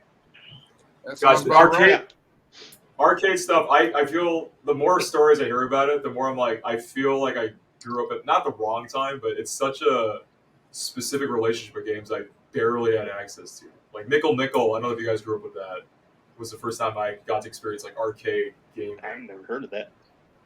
Well, for us, what was really cool is the arcade, because normally you play video games, you get $1, you change it in, you get 4 quarters, but this place would have 12 tokens. So you get to play 12 games for $1. And because it's only $1, you're there for hours, like, okay, I'll spend another $1, spend another $1. And then you look up and the sun has gone down and you've been there 8 hours, and then you bought a soda, you bought a slice of pizza and some popcorn. By the end of the day, you end up spending $20, $30. And the cool thing was they would do these little things. If someone got a certain score on a certain game, like Galaga or Tempest or any one of those, that person who got that score would get free tokens to play. It was just a fun time, and everybody was there just enjoying themselves and just being kids, and they had all the music in the background. It's just like a fun, kind of innocent environment where kids just hung out and had a good time. And it was a kind of a special moment for a lot of people's childhood. It was kind of like, kind of like a very, like a healthy adolescent casino addiction, So it's like, it is, yeah. You get your money back. You might slip the tokens here. No windows, so you won't keep track of time. You'll have fun. Just keep spending. Oh yeah. If you ever look at people play arcade games and then go to a casino, they have the same face. It's that same look, that same dead look at the slot machine. It's the exact same face. Right. They're just pressing the drink. Yeah, it's the same face. You know what's ironic? What's ironic too is that when I see arcades now, it's like adults instead of kids. Growing up as a kid, it was always full of kids running around like the jungle gym or so, waiting in line for like the next like shoot 'em up game. But now you go to an arcade, it's mostly adults versus like kids, because kids have online gaming now. They can just stay in their rooms and play with their friends. Yeah, they call that adulting. All right. Oh man. So I suggest to people, if you get a chance, just Google like 80s, 90s. I know when you guys are in Los Angeles, there are 3 places that have all late 70s, 80s, and a little bit 90s, like Frogger or some of the driving games. Yeah. Right there. Crazy Taxi. Yeah, Space Invaders. Space Invaders, which, my God, Space Invaders. There's a movie now too with Adam Sandler. Pixels. Yeah. Yes. Yeah. I've heard of that. It has 3. I don't think it was well received. It never is. I remember if you can ever find the game Defender, give it a try, because it's one of the few that's extremely challenging, because you have 2 different reverse buttons, you have a hyperspace, and it became a little bit more intricate, and it was created by Williams, the Williams company, and all of their games use a similar type of sound, a very cinematic sound. Even their pinball games, they all have a similar type of vibe to them, a very high quality. And Williams is a big W with a circle. Good quality games, Williams. Yeah, they're really good for their pinball games. Oh man, fantastic. With the different levels, and you could lock in 3 to 4 different of the silver balls, and you hit the magic button, they all release, and there's a bowling alley in the suburbs out here, and it's a certified pinball museum. And so I didn't know about this. So I was just going bowling, and then I looked over. It's like, these are old, and I just had a rush of nostalgia. They had all of the old classic pinball games. They had the Addams Family one, the Terminator one, where instead of the pullback, it was a little gun trigger to send the ball around. They had a whitewater rafting one that I hadn't seen since I was a kid, and I lost my mind when I saw it. They had all the old class. They had like 30 of them. Are you talking about Marvin's Marvelous Mechanical Museum? That's a long name. That's a long, They'll call it Triple M. To inform you, Marvin's is gone. What? They got rid of it? They closed it? Sorry, played Marvin's. Closed it down. Yeah, that place was a classic.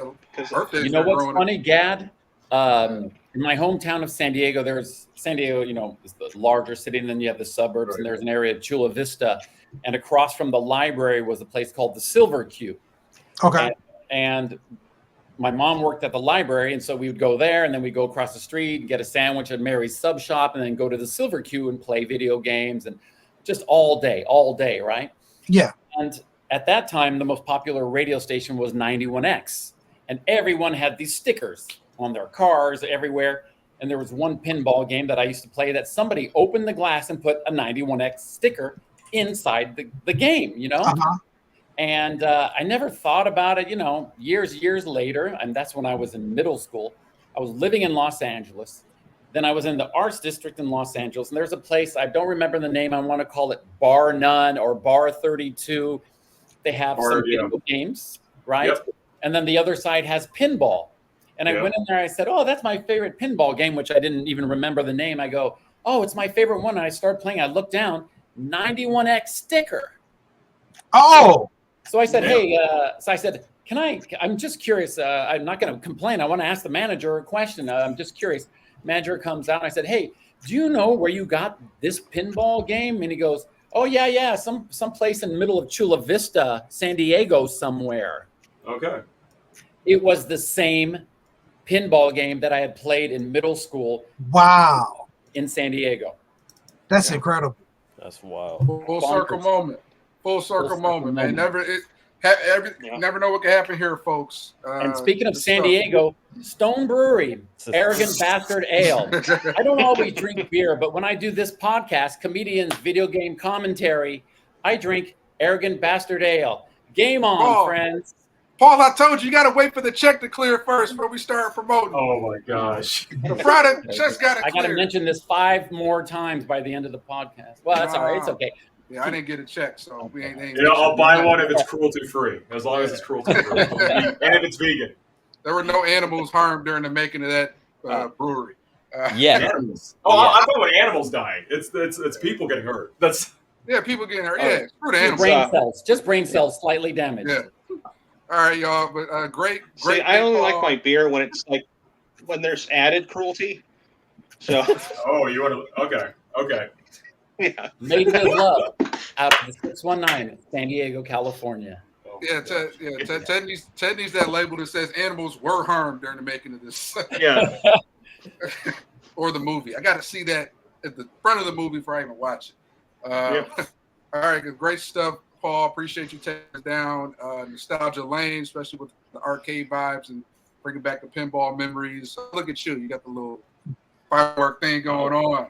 All right, guys. Once again, you guys are watching Comedian Video Game Commentary.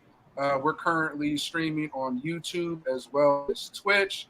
So this is our Twitch channel right here, guys. If you guys want to follow us, we're up on Twitch streaming now. We're streaming right now on YouTube. And you can also follow highlights on IG and TikTok. We also upload the Rumble as well. All right, next, we got Gad to the Bone. You are in the hot seat, good sir. All right. Go ahead, and you got a big number to follow. Pong. Oh, I'm not even going to attempt. I'm just going to just do my thing and hope for the best. Same with my follow good comic. Big shoes to follow right now. My anticipation. I'm gonna chalk it up as a loss. I'm sorry, you have to follow Pong. Better bring the smoke, my brother. It's about to, Hey. Also, has Gad brought out a game that hasn't even come out yet? Of course not. But before I start, I found the bowling alley. Okay, all right. So it's called Premier. It's Premier Lanes. It's out in New Baltimore, Michigan. But this is all the arcade machines. Above them, they had fun facts on all of the different games above them. They told like how many they sold or how they were produced, all kinds of stuff. The Williams logo is down here. If you guys are following my mouse, this is the Terminator game I was talking about, where there wasn't a pullback. It was a gun trigger to start the ball around, and it's just another picture. I'd lost my mind in here as a full adult, seeing all these pinball machines that I hadn't seen in 30 years. You said the bowling alley? It's inside of just a regular ass bowling alley. So people go in there, they don't even bowl. They probably I've been there 5 times. I've bowled once. Hey. I didn't even Reagan presidency. Oh, and then next door is a concert venue. It's a wild little place. It's in a strip mall. It's a wild place. That's kind of insane. Those are children playing music on stage. Yeah. Like a Five Nights at Freddy's vibe. Hey, Panda, Five Nights at Freddy's, Michigan. yeah. Panda, we're laxed on our child laws and child labor laws in Michigan. I was about to ask. Yeah. Yes. Samantha was Miss Huckabee's child labor laws have infected Michigan apparently as well. Yeah. Again, is not child labor if you don't pay like her. That's true. That's true. It's just called respecting adults. Yeah. It's just kids doing a hobby that I'm charging a ticket price for. It's called discipline. It's called a lesson. Internship. Yeah. Exposure. It's better. Like we'll pay you an exposure. Work experience. Character building. So shout out to Premier Bowling Lanes in New Baltimore. You'll be getting an invoice for free beer. More importantly, do they serve Arrogant Bastard beer? Right. Yeah. I need to see what that Premier Lanes. We serve only the finest Arrogant Bastard out of San Diego, California. Arrogant Bastard Ale. Bowling. That's a new trend I'm gonna start. I'm gonna just start like shouting out random businesses and then just sending them like a fucking invoice. Like, who are you? No. Hey, like I Ernie got Johnson. followers. Yeah, exactly. Sponsored I by mentioned nobody. you on Reverse the sponsorship. comedian video game commentary. Yeah, exactly. Yeah.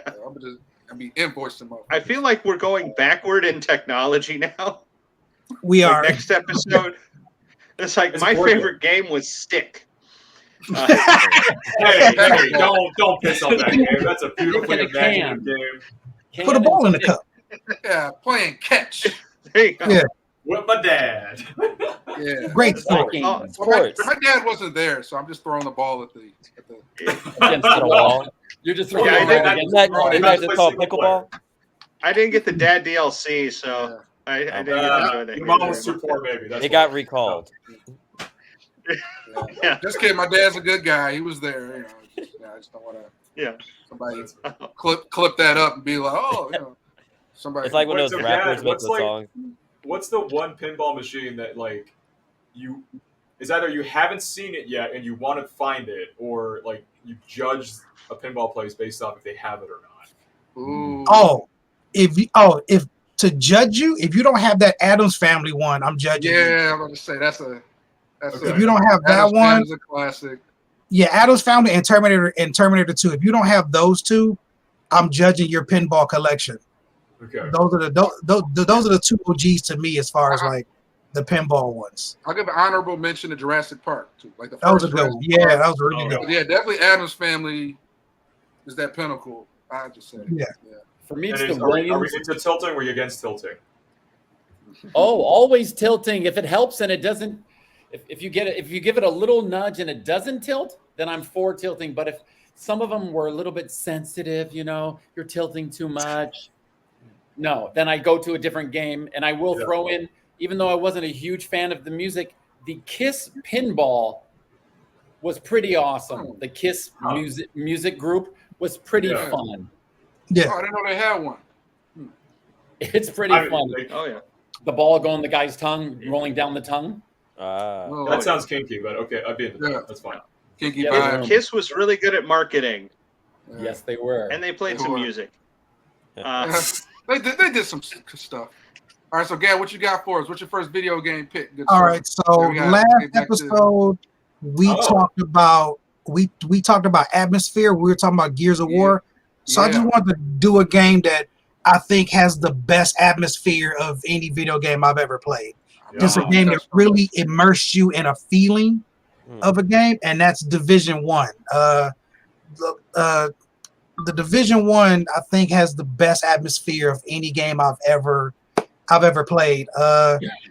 Just as a quick note of it, it was released in 2015. I want you to remember that year just for the atmosphere. So Tom Clancy games are known for their like realism or like depth of story. Like his books, he was investigated by the FBI at one point because his books had too much secret information in it, and they wanted to know how he knew about certain types of gear and weapons and stuff. So the story of this game, I think, would make a great movie. The story of this game is a Unabomber type of person, type of like an in the world type of guy. He develops a super virus. He mixes like smallpox and malaria and he mixes them all together and makes a super virus. he infects them on dollar bills, and then he goes shopping in New York City on Black Friday. Yeah. And just from that, the population dwindles to just a quarter. Everyone dies, and your character is a Jason Bourne type of person where he looks like a normal guy, and he gets that phone call, oh, gotta go be an assassin, and you're in this unit called the Division. And if everything goes to hell, you guys get activated. But normally you're just a guy that works in a library, just a normal job. So, and you're out there trying to keep the peace, different factions pop up, and just the game, the video that I'm sharing now is just atmosphere. It's just showing how cold and empty New York is with everyone gone. So there's not going to be a lot of gameplay in this. It's just a guy walking. And this was just one of the things that was fascinating to me. I'm just sitting in the basement and I felt like destitute as I was playing this game. Because everything's cold. Like this is like it's Christmas time in New York. There's no one around. There's barely anyone around. You're walking. People are hungry. Like this is like people are still like dying from this disease at the time. So people are hungry. They're afraid to get near each other. You'll be walking. There'll be an NPC breaking into the back of a car to try to find food. There's like dogs running around. You'll see rats and stuff.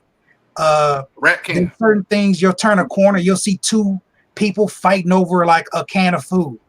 Like, and they're not enemies. They're just hungry people legitimately fighting over resources in the street.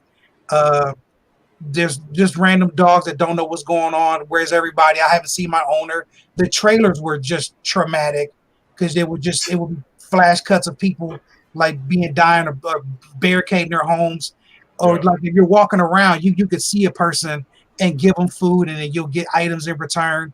And the different factions of the game kind of made sense for the time. So you're in New York. The people he was fighting right there at that time, they're called the Rikers. So when everything goes to hell, everyone in Rikers Island gets set loose. And they just took a bunch of cop ammo, cop gear. And so he's just a bunch of hardcore prisoners running around in Manhattan. And that's what those guys are. There was another group that was obsessed with keeping things clean, but they were doing it through fire. So it's a bunch of sanitary workers that got hold of napalm and they're just burning everything up. So anything you see a burnt out car, that's what they did. Paramilitary shows up. That's the hardest faction in the game to fight. They're trying to keep the peace, but they're really not for good causes. And just walking around, I just love the different parts of this game. There was one part in Upper Manhattan that that got opened up later, and you really see the carnage of if a city this big, people just die off like at a massive level, where they brought in bulldozers to push the bodies to the side, and if you look down, the ice was red underneath you. It was just it was really dark. Like the game is fun. A civilian in need that they need some food or water or something, and they could give you gloves or something in return. It was just something, one soda, and then you got. She probably has a job though. Like she's just doing this for extra. I'm like, why is she doing this in a blizzard? I don't. She's outside. But I love this game. Really, was what? It is New York. Gotta get those Timbs. Yeah. Oh yeah. As soon as I unlocked Timbs, I was excited when I got some Timbs in this game. I was really excited when I unlocked a pair of Timbs in this game. They better bundle up. Yeah, it's got pretty good, accurate landmarks in here. Like Times Square looks like Times Square. Radio City Music Hall looks like, it's not named that, but it looks just it's Grand Theft Auto style, where everything in LA looks like the game, but it's not named that. They did that in here pretty well. Like I went to maybe 2018, whatever year the New Year's Eve had the second coldest on record. Like I think it was like 2018 was when I went, and I walked by a spot that was that looked just like a spot in the game. I took a picture and made a side by side. It looks exactly the same, right down to the Christmas ornaments. Just a woman crying in the street over, like, it'd be bodies, and the way the bodies would be in the ground, you know exactly how they died. Like it's a lot. And the Rikers, the guys from prison, they hate the peacekeeping force, so they're like messing with bodies, putting traffic cones on their head, laughing. Like if you see a body that's like, or if you see someone that died and it looks funny, the Rikers did it. I could totally see them like when they were making this game, taking those scenes from the Dark Knight series Yeah, and like a certain Batman series where it's like, where Gotham gets shut down or a section of Gotham gets shut down, and this is the same sort of civil unrest and chaos. yes, Right? 100. Yes, and just from this game, it's and I want you to remember like 2015 because it's a game it matches COVID too much. Yeah. For it Yeah. to come out A little bit of that. 5 years before. Throw a little And 2008 recession in there. Yeah, all of that, and in the Division Hard 2, time. when like the Division 2 things are a little bit better, so it feels like 2021 when we're kind of going back outside, and there's graffiti in the Division 2. It says the virus is a hoax. It's like a lot of QAnon stuff in the background in Division 2. Like Division 1, everything is like we're just in survival mode, and Division 2 is like more of like a rebuilding type of vibe. Mm, And it's like the summertime, like it's like 6 months after this game, but nothing felt sadder than when I was playing this game. It's just like, he's killed a few people, but you can just have like if you play this in the basement when it's cold, I felt cold when I was playing this because it just is a blizzard all the time. It looks like this, and sometimes it's daytime, but this is the vibe of the game, and it's there's other action spots, but it was always fascinating to me that whenever I visited New York, there was never a time I was alone. But in this game, I'm always alone. Hey, Jed, Gad, you might be the first person to ever describe this multiplayer Destiny-style video game with such evocative empathy and like you make it sound like a single-player video game, which it wasn't. Like it was deliberately, it's supposed to be like Destiny-style. You're fighting with friends and you're raiding through dungeons essentially. Oh no, there was. Yeah, go ahead. There's also this like meta joke in my head, like this. I know that some of the guys and girls that worked on this, and it's a Swedish studio that worked on this originally. So this is like their attempt to like capture New York City and to. I'm wondering if there's like any like Americanisms that you saw that were like, all right, this is a thing, but they clearly misunderstood what this was exactly. There's a coffee shop on every corner. That might be some of it. There's a coffee shop on every corner. There's just gratuitous advertising for fake companies everywhere. So just the commercialization. Are you telling me that's not New York? That's New York. Exactly. That's what I mean. Like, is the over commercialization of New York City? It matches. If these guys are from Sweden, they nailed this because they must have spent a long time in New York to get this right. Like this feels. Every time I go to New York, I'm just taking more pictures and stuff. I'm like, oh, I know exactly where I am because I played the Division. Like, I just the same way whenever I go to LA, I know my way around LA from playing Grand Theft Auto. Like it's not block for block, but I know what part of town is in what direction. Yeah. Are you like your exit routes where you got to be like your shooting positions that you got to be in just in case something goes down in the start. I can definitely navigate New York from this game. Oh jeez. So Gad, you know what it makes me think of? You would recommend playing this game? Go ahead. Wait, sorry. Paul first. Okay, I just started watching the series Fallout. Yeah.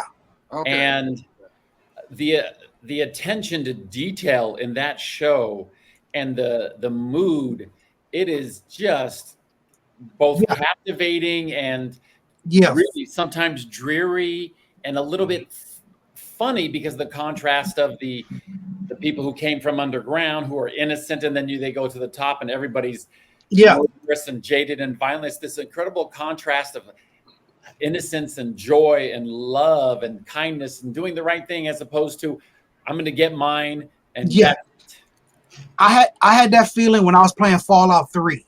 And it's the same kind of I don't know what's going on. I don't understand this. It was a real fish out of water feeling when I played Fallout 3, which follows if the Fallout show. I forgot the girl that came out of the vault. Yes, her not knowing what the fuck is going on is how I felt the first few hours of playing Fallout 3. And she's like funny, the second I come out the vault, I feel like her. Like I'm optimistic, but I shouldn't be. Yes, she's very optimistic, and she'll even say, "Hi, I don't know you, but I find your behavior aggressive, and I feel like I need to defend myself." And then you slowly just become a more dark person as you're out in this world. It is that's Yeah, Well, great you know, point. so maybe we can get the show Fallout to sponsor this, right? Arrogant Well, Bastard sure. Ale. That would, I mean, I'm always looking for a check from Fallout. somewhere. Comedian video game commentary live. Well, Panda, call your Swedish friends because I really bigged up this game. Tough. no, I mean, like in a weird way, The Last of Us already accomplishes that mood Yeah. you're looking at. Yeah. Oh, It just no, takes I've the never end to played that. agree. Oh man. You'd be very interested in that series. It's You want to Yeah. know what hopelessness feels like? So Play yeah, The Last of Us. I'm going to play that. I bought it, and my mother wants to either play it herself or play it with me because she got really into the TV show. The show's Okay. excellent. I definitely say the game is better than the TV show, but the TV show is damn good too. So Okay. it's one of those things. Or It like, is- like the amount of people who kill in the game communicates like the violence thing, for lack of a better term, than the TV show. I mean, the TV show does a great job of adapting it the way it did. But it's way more brutal Too in the violent, game. not nearly as violent. That's true. It's more Yeah. story developing and yeah. And you art. care about the characters too. So Yeah. at a certain point where it's like if somebody dies, you feel the loss. You feel the loss. Mhm. The Hey, Ted, you divisions had are a, curious. Go ahead. oh yeah, Ted, you had a point. Your brother mentioned something earlier. Oh, I think like I can't wait for like when they do the Pong adaptation. of one of the- of It's one of the challengers. Oh my gosh. Yeah. The Pong and shows. Right? That's The Division, it's like Tom Clancy. I kind of associate him thematically with like post 9/11 vibes, for like a better term. Like 24 popped off post 9/11. Yeah. A lot of the Tom Clancy games that came and movies were about like dealing with post like Patriot Act stuff, dealing with terrorism. Division 1, I'm kind of surprised it took off.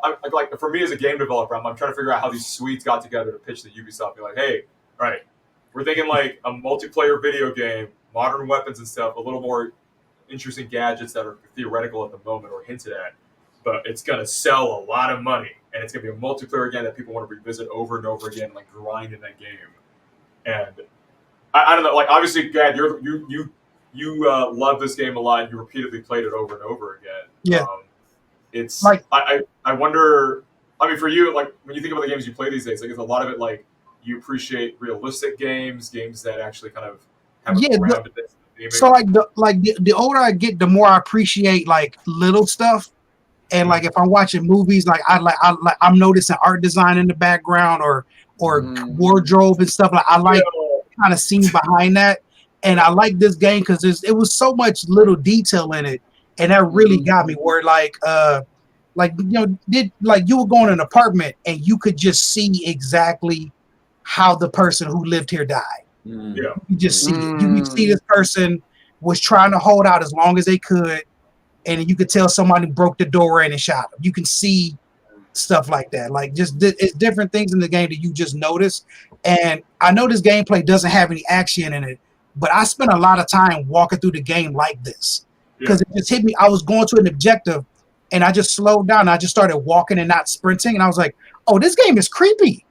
It didn't like as soon as I stopped sprinting, I was like, "Oh, this game is very creepy." Super creepy, and there's Christmas stuff everywhere, which is wild. Like there's that guy right there. He's not a part of the game. He died a long time ago, just on the ground, and you would just see stuff, and then you'll turn. It's a Santa Claus waving with bullet holes in them. I would do the same, frankly, based off of this history with me. But. And then or there would be like a pile of body bags outside of a library, and I was like, "Oh, this didn't end well." So it's and it's everything's cold, so nothing's decomposing. So everything's just there, and nothing goes away. Nothing's cleared out. There's no organization. Crazy. Everyone's just trying to figure it out themselves. Like the thing.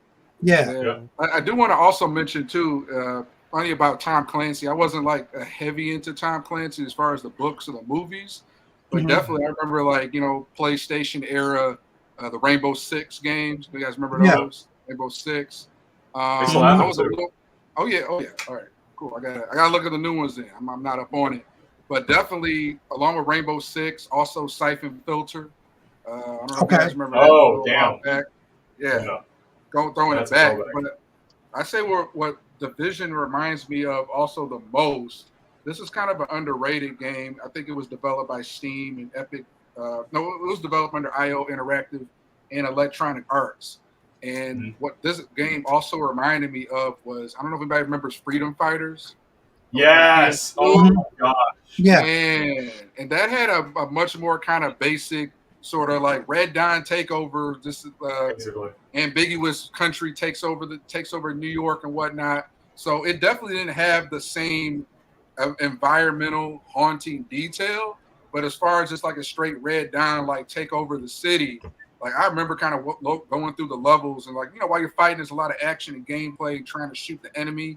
And you're kind of fighting like literally like a communist or like a, the cartoon version Russians. of like, Russians.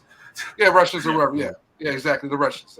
So that kind of took me back because if you like the Division, Freedom Fighters, obviously the graphics aren't on point, but I think they did like a Windows. I'm looking up. They did like a Windows re-release version in 2020. That was developed through Steam.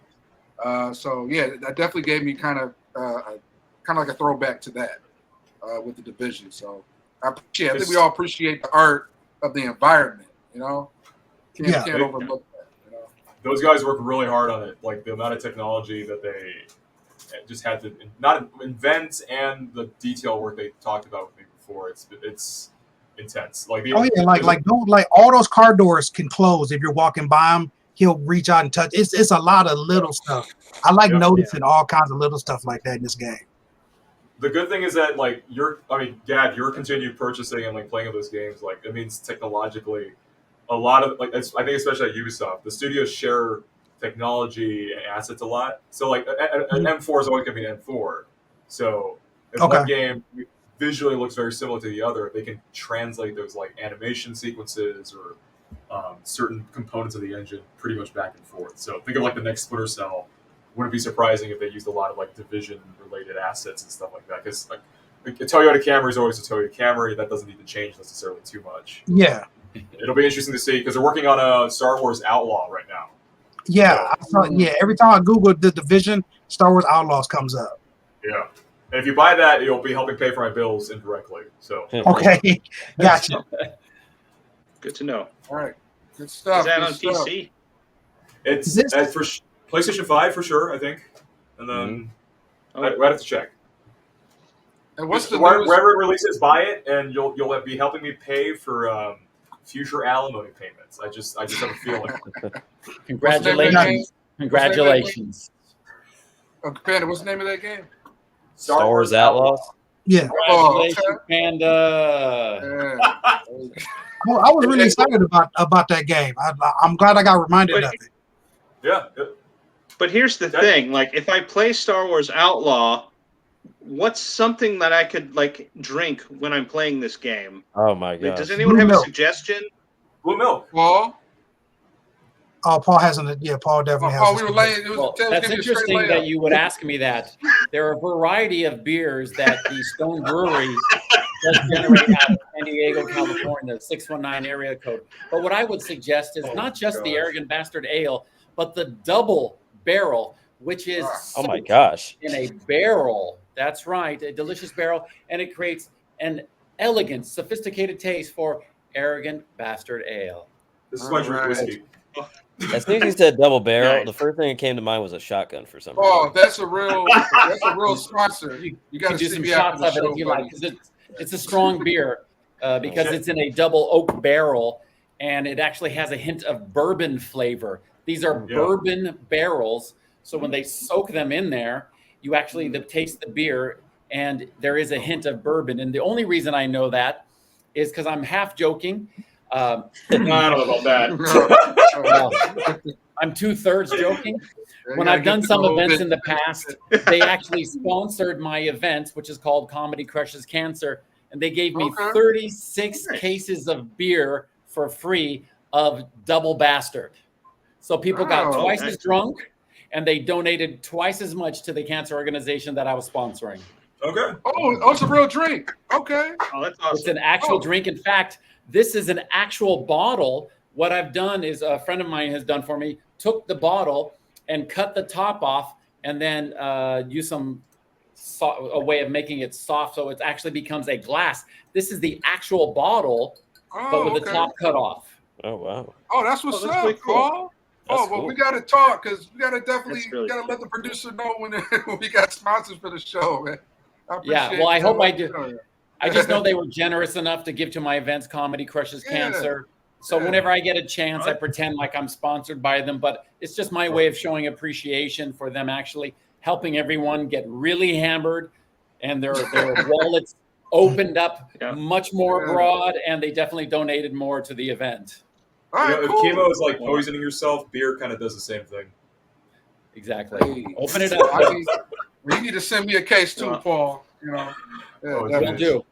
All right, so guys, you guys are watching. That would definitely pair well with. Yeah. Ted, go ahead. You're gonna start. You got to just do your bit. Do your bit. Okay. Yeah, do your bit. I think it would pair well with Star Wars Outlaws. I would say a little bit of brie cheese. I don't know where he is. Just a touch of brie cheese and Outlaw. Absolutely, Star Wars Outlaw, brie cheese, and Arrogant Bastard Ale. Yeah. There we go. I feel like an outlaw with a beer. Send me my check. Like I said, I would be expecting a few checks from some of you guys after the show. So that's right. Follow up. All right, y'all. You guys are watching. Yes, I'm just I'm a simple capitalist. All right, guys. You guys are watching comedian video game commentary. Great pick, Gad. Appreciate the division option. Definitely gave us those vibes. All right, so I'm up. Yours truly is up. I got to pick that bit of a classic, and I'm kind of within that sort of PS2 era.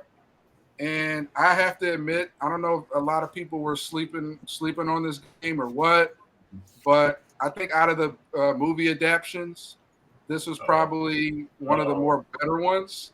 So I gotta give it up to the Godfather. Oh, PS2. wait, there's a game? What? There's a video? Yes. What? Oh. Yes. Not even Mafia, just the Godfather adaptation? That's even the Godfather adaptation, bro. This was a game that, once again, it shouldn't have been as good as it was. I'll admit that. This game never should have happened. This shouldn't have done what it did. It slaps too hard. It slaps too hard. So basically you get these perfect recreations of the Corleone compound. You get basically an inner look into the story of a lot of these side characters that kind of have like a little role in the original movie. Now you see them kind of come to their own and get like extra parts of it. But at the same time, you had a hell of a ton of action. So this was a game where, once again, like there was a lot of hype, anticipation around it.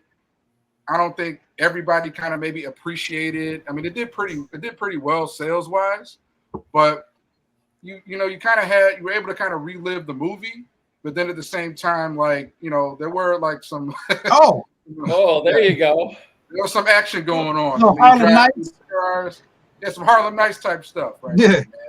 So New York does not ever look that clean. This is a dirty lie.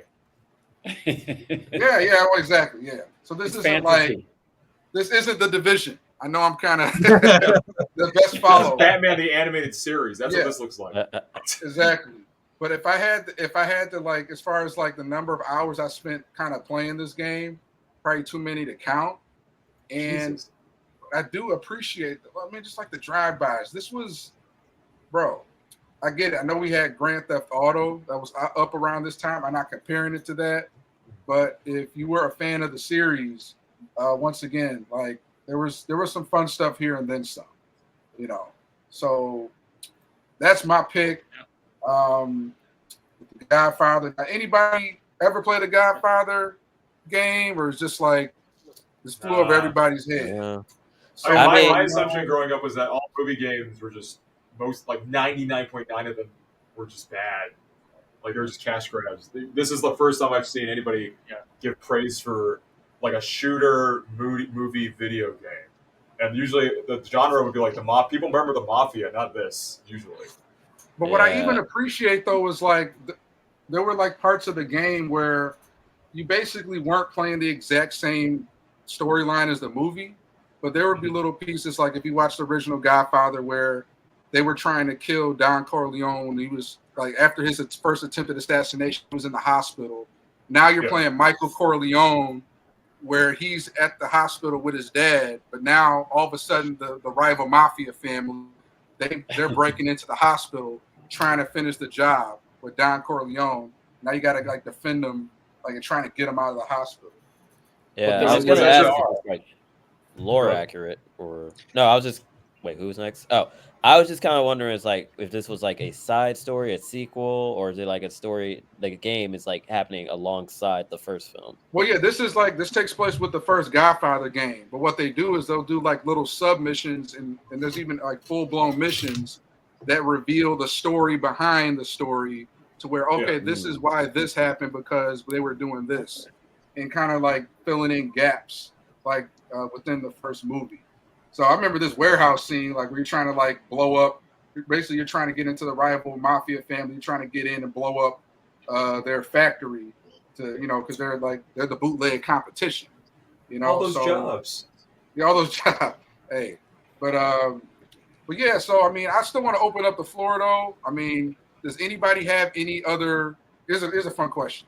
Does anybody have any other video games based on movies that were surprisingly good, or they actually like? King Kong. Feel free to share them. Sure. We can open up the floor. I got Alien Isolation that comes to mind immediately. That's that's good. great That's choice. terrifying. That's a great one. All right. Yeah. So Panda, break down Alien Isolation, and then whoever wants to go next. Your best, the best bad video game adaptation that you thought was good. Oh, best bad video game. That's well. I mean, if you think it was different. good, even if you think it was good, if you think it was good, if you think it's bad. But I like Alien Isolation. But Panda, you go ahead and give me details on that. I mean, Alien Isolation. There's been plenty of Alien games across the universe. There's always like the Colonial Marines angle. There's Alien versus Predator. Lets you play all three. Alien Isolation just straight up does the one-to-one thing that the first movie did, which is, hey, you're a woman on a space station, and sexism isn't the problem. It's an phallic alien hunting you down the whole time. And the game does a very good job of making you have to. You can't even fight the alien. It's like the movie. You're dodging the alien. You're trying to sneak around the alien. You're trying to track where the alien's at while trying to get off the space station. And they just did a very good job, that team, and it's a European team once again, of nailing the art aesthetic from the original movie that Ridley Scott did. I think Ridley Scott did, right? Not James Cameron, the first one. Ridley Scott. Ridley Scott first. Ridley Scott, yeah. Nailed the art direction, the aesthetic. Did a great job of like making you feel as if you were like a Ripley-like character, and the AI that drives the alien non-player character feels threatening, feels smart, and it adapts and learns as you continuously play the game and decide to do certain things. So if you are more aggressive with the alien by trying to flamethrower it away from yourself, it'll adapt to that player behavior. Or if you're the kind of person that generally tries not, hot people. If you try to like hide more often, the alien will adapt to that. And it's the weirdest thing knowing that, like, why did it take this long to get to this, like, to me, like the purest alien experience in a video game? But we finally got around to it, and then even worse, they built a VR version of the same game. So if you really want to absolutely make yourself not scared, yeah, 100% no. That'd be badass. But I appreciate the effort. 100% no. Yeah. What I do And appreciate, I mean, if you want to get rid of those pesky dry pants, Yeah. yeah, sure. The YouTube clips scare the shit out of me. I definitely don't want goggles to help. Oh, you're locked into the fear at that point. Yeah, that's a good choice. I don't have anything better than that. I mean, that's a good game though. The dual shock controllers alone can be too much, I miss that. Yeah. Who remembers that? Low key, probably that was probably a lot of kids' first introduction to adult toys unintentionally, but Oh my gosh. that's a different conversation. That's a lot of God of War players, like God of War 2 or 3. I feel like that's what, Press X really hard. Yeah. really hard, repeatedly. Right.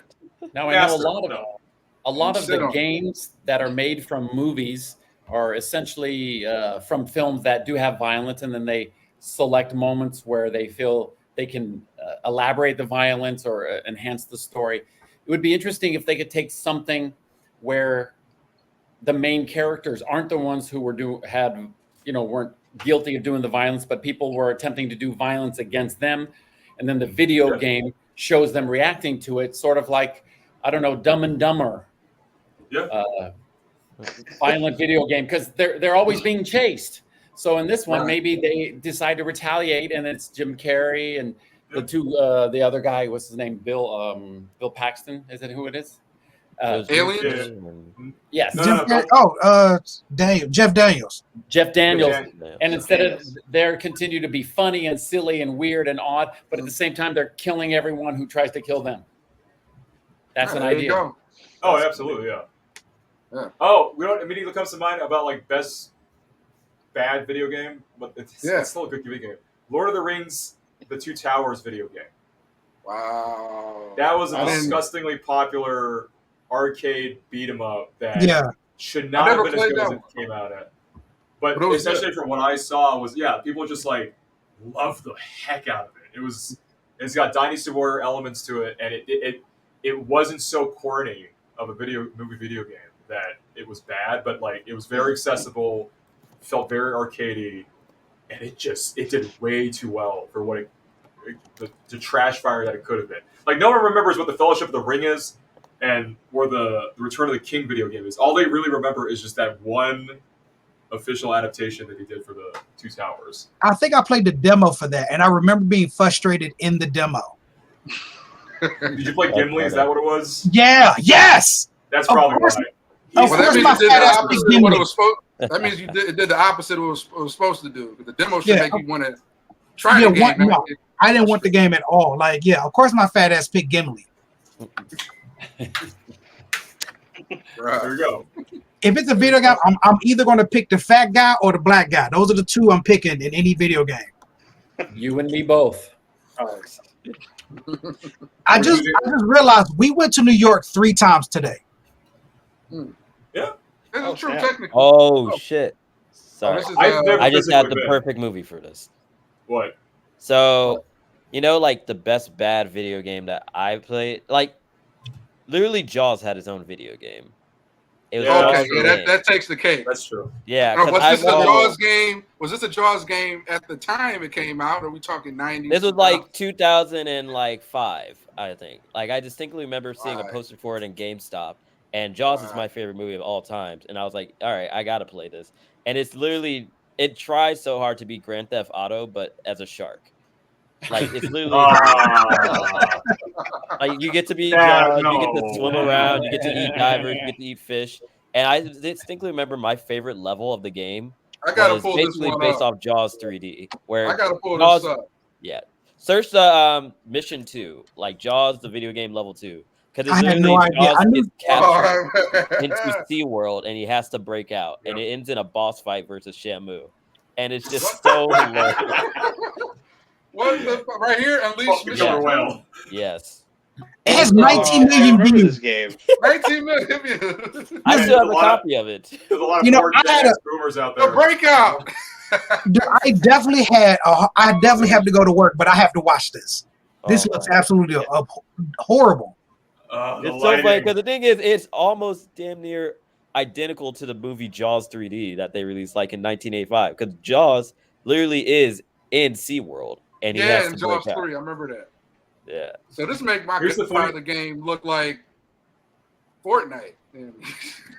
No, Fortnite has better lighting than this stuff. Come on. Yeah, I never saw the like, reviews when I got it. I just was like, I like sharks, and then they have like Godfather pick look like a masterpiece. Jonathan, it makes you feel there are better shark video games out there that don't have to deal with the franchise BS, and they go to the nth degree with the concept. Like you level up into new evolved shark forms, and you go to Wait, space. is that Maneater? That sounds like Maneater. I think it's Maneater. Yeah. Oh yeah, I did hear about that game. And I was like, I'm not gonna lie, this game killed my taste for being a shark. But hey, try Maneater. Maneater's just like, hey, we don't have to steal the studios. Like, imaginations are only frontier. That's true. I'm waiting for the Samuel L. Jackson cameo. Show up. Well, actually, the scientist that was like at the beginning was Hooper, who was like a character from the first Jaws movie too, talking to the mayor of Amity. So there was lore behind it. Okay. Wait, so did he just open up a door by killing enough? Yeah, no, what you have to do is that you have to grab a scientist by your team, and then he has the key card, and then you have to go to the key card gates. Oh And my now he's trying to gosh. break through the window. This is insane. This is so insane. Get her. But this is video game logic. This is why we play games, because Yeah. we would jump the shark, pun intended, if this was in a movie, but in a video game it's fine. Oh my gosh. Oh, This is definitely stupid. This is definitely deep blue sea. checkpoint clear. Damn. And now you're just destroying the park, eating everyone in this way. My grandma was in that pagoda. How dare he? Yeah. You can I also got do like grandma tricks anymore. with the people too that you're eating. Like you can like flip them up in the air and like do a breach and like it's like you're like Tony just Hawk like how air killer trick. whales do. Yeah, exactly. Oh, this is Oh, good look, cut. Black look guy with at a jersey, of the course. black guy from the Monster website again. Yeah. No, he has a jersey. No, he's scared. That black guy had a jersey. I don't want to make the swimming joke, but I think the game does it for us already. Oh, no, Did he he's just get dead. thrown No, all the way he's across? He's toast. Yeah, look, he's dead now. Shark didn't even get to him. Yeah. No.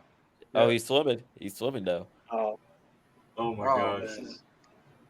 Well, y'all I watch- hope the guys that work on this get paid a lot, because just the stories I hear from the older guys that work on these movie video game adaptations, they move so fast. Ooh. Oh my goodness. It was such little information. So partially the reason why you get like stupid stuff like this is just like, we don't have a lot of instructions. They just want us to get this done by such and such a time at the movie release time. Yeah, So let's just make it fun, ridiculous. Don't do a lot of quality control because ain't nobody paying for that stuff. I imagine probably a lot of late night drinking at the office. Like, God, why am I? It's on like, this project? how did I get here? Yeah. What did I Right. do? How did I end up here? All right. Well, that was an interesting pivot. Thanks, Champagne Cena, for the. We all know there's a Jaws movie game. Yes. Jaws Unleashed. Sleep I tonight. hope my I life can got sleep better tonight. over knowing. Oh, All right. So once again, you guys are watching. We're watching comedian. You guys are watching comedian video game commentary. We just did a first round. And once again, if there's anybody that may have to drop off pretty soon, all good. Technically, Ted, Probably, you are up next. What is your next pick, good sir? Well, before Ted goes, I do have to head on out. Okay. All right. Cool. So, Oh, okay. want to say thank you very much, know. guys. It was a pleasure being with you. And, you know, I apologize for any shameless promotions that I did earlier. Mhm. This is all to, of course, promote what we're doing here today on the Comedian Video Game Commentary. It was a pleasure. Oh yeah. Paul, for I'm going sure. to go to Alcoholics Anonymous meeting because of you now. I'll see you next Sunday right out in front of the church smoking cigarettes and drinking coffee. Oh yeah. If The we one in all Brentwood, right? Yeah. we all backslide, so no judgment, man. We're all imperfect. But, Yeah. well, yeah, we'll probably end up wrapping it up. Is there anybody else that could stay, or you probably good time to wrap it up? I can pitch a game right now real quick if we got time. Oh no. I'm gonna try to I not get think fired. it'd be perfect to finish with Jaws 2. Okay. I don't know about I think Oh, Jaws dear 2 God, is no. the place to end it. I mean, we could just call There's it Finn. no up from there. No. right. I want to bring this back to cancer because I can pitch this real quick on my end. Okay, what Like, you got? what? Is there All a right, let cancer me- game? I'll show it to you guys right now. All right, This is how about actually- this? is like- Why don't we? So maybe we should just do one more, like Panda's pick. Then we'll probably call it a day. Okay. Yeah. we're good All with right, that. cool. Sounds good. All right, cool. So what you got for us, Panda? Go ahead and share your All right. screen. I got this game called That Dragon Cancer. So context, there's a All right. buddy of mine, should be showing, right? Is it showing? Yeah, I got it right here. Okay, there we go. Okay, so there's a buddy of mine named Ryan Green who lives out in Colorado. He is a game developer, and his son, baby Joel, got diagnosed with brain cancer when basically about the time he was born back in 2015. So a lot of people have, I mean, Paul, you've probably seen plenty of stories, right? Sometimes some people make films, some people write essays, documentaries. Ryan's weird because he's a game developer and decided to make a video game about his son's journey with brain cancer. Started off with like a JRPG looking video game, but now it eventually developed into this full 3D game. Would be like the light turf. I would call it more like an interactive poem, technically. So he's worked on this with his wife. It's him and his wife writing it together. the team at Numinous Games. And this whole thing is essentially kind of this, what I would describe as like, well, Ryan pitched it as like, by the end of the development cycle, the game hopefully teaches people this is what it meant to love Joel. So, and this is the video game to kind of talk about their journey with it, talk about Joel's journey, Ryan's own journey, his wife's own journey. You have to imagine when he was originally pitching this to the game developers at GDC 2017 or something. Mm-hmm. You got a whole room of cynical bastards to cry. Oh wow! Well, I guess I'm getting fired, so I'm gonna just stay and watch this. Right. Yeah. And Paul's also a cancer survivor as well. I know you did some talk about your organization. So Yeah, I and think everybody. wow. Yeah, and everybody has their own way of dealing with their trauma and their challenges when they have a family member, or if you individually go through any type of life-threatening illness, whether it be, like for me, I did it through humor. Some people, as you were saying, do it through video games. They do it through writing. They do it through painting. And it's not only cathartic, but it's also engaging for others and also enlightening to what it might be like and what experience you may have when someone else is going through this. So it's really, everybody has their own unique way of expressing their challenges going through something as intense as this. Yeah. Wow. So is this like a game, Panda, that you can download online? Is it mobile? Is it console? Yeah, it's on Steam. It's on Google Play Store. It's on a bunch of different platforms. You're basically paying $15 for at most a 3-hour experience, and I think this is one of the few times I've seen a game do a very good job of. I mean, it accomplishes what it does, I think, which is like, hey, this game helps you understand what it meant to love Joel. Joel, unfortunately, actually died before the game could finish, and so the development team went through a huge revisiting of like, all right, so what are we doing this for now? Because there was this kind of presumption they had that he would be in remission and stuff by the time they finished the game. Right. And, Yeah. I mean, this is where like there's a kind of genre called serious games that exists in video games. It's indie, as you might imagine, but I think this is one of the few times where it's so directly confrontational with the topic. It's not it's not a metaphor. It's not trying to make it fantastical necessarily or overly fantastical, and you just very much see Ryan and Sarah, the husband and wife team, like really bare their soul out on what those 5 years took from them and what it took to walk through together at the end, like through Joel's fighting cancer and whatnot. And it attempts to like it kind of fights this whole thing about like how do you gamify things that seemingly can. So the original game, when it was used to be like this top-down JRPG looking thing, the whole objective is to get Joel to stop crying. Like he's just crying in the hospital room. So everything you do in the hospital room is like watch TV, rock him to sleep, give him more water. Like everything fails, and it kind of defeats your own assumption as a player. Like I should be able to accomplish. I should be able to like win the objective. And then the last option the game provides after like fruitless attempting to do something is you're given the option to pray. And it's just a button to do that, and it prompts you to do that. But then there's no like gameplay elements about that. And at least in that particular version of Prototype, it was like Ryan's trying to communicate through a game experience, like, hey, we have to do something that is like this is the only thing you're left to do, and it doesn't feel like you're doing anything. But I'm trying to get the game to kind of communicate to somebody how helpless I felt in that moment in time to get my baby son peace or a happiness in that moment or whatever else. And then there's elements of that in this game too. And so, yeah, there's actually a documentary also called "Thank You for Playing" that accompanies the development of this. So if people out there just want to watch interviews and what it's meant to for the development team to work on this and like footage of Joel and whatnot, that's another way to experience the game. But I'd say it's like if you're gonna pay $15 to watch a really good movie, this is way better than a movie. It's more visceral. It's more interactive, for lack of a better term. You use the word experience. I would agree. Yeah. with just the screenshots I've seen just scrolling by, it's definitely an experience. Mm-hmm.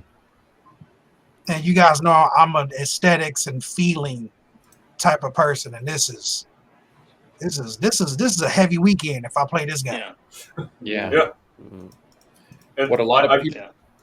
Go ahead, sorry. I was going to say is a Oh, lot of I was just people. Go ahead. I'm sorry. I was just agreeing. I'm so sorry.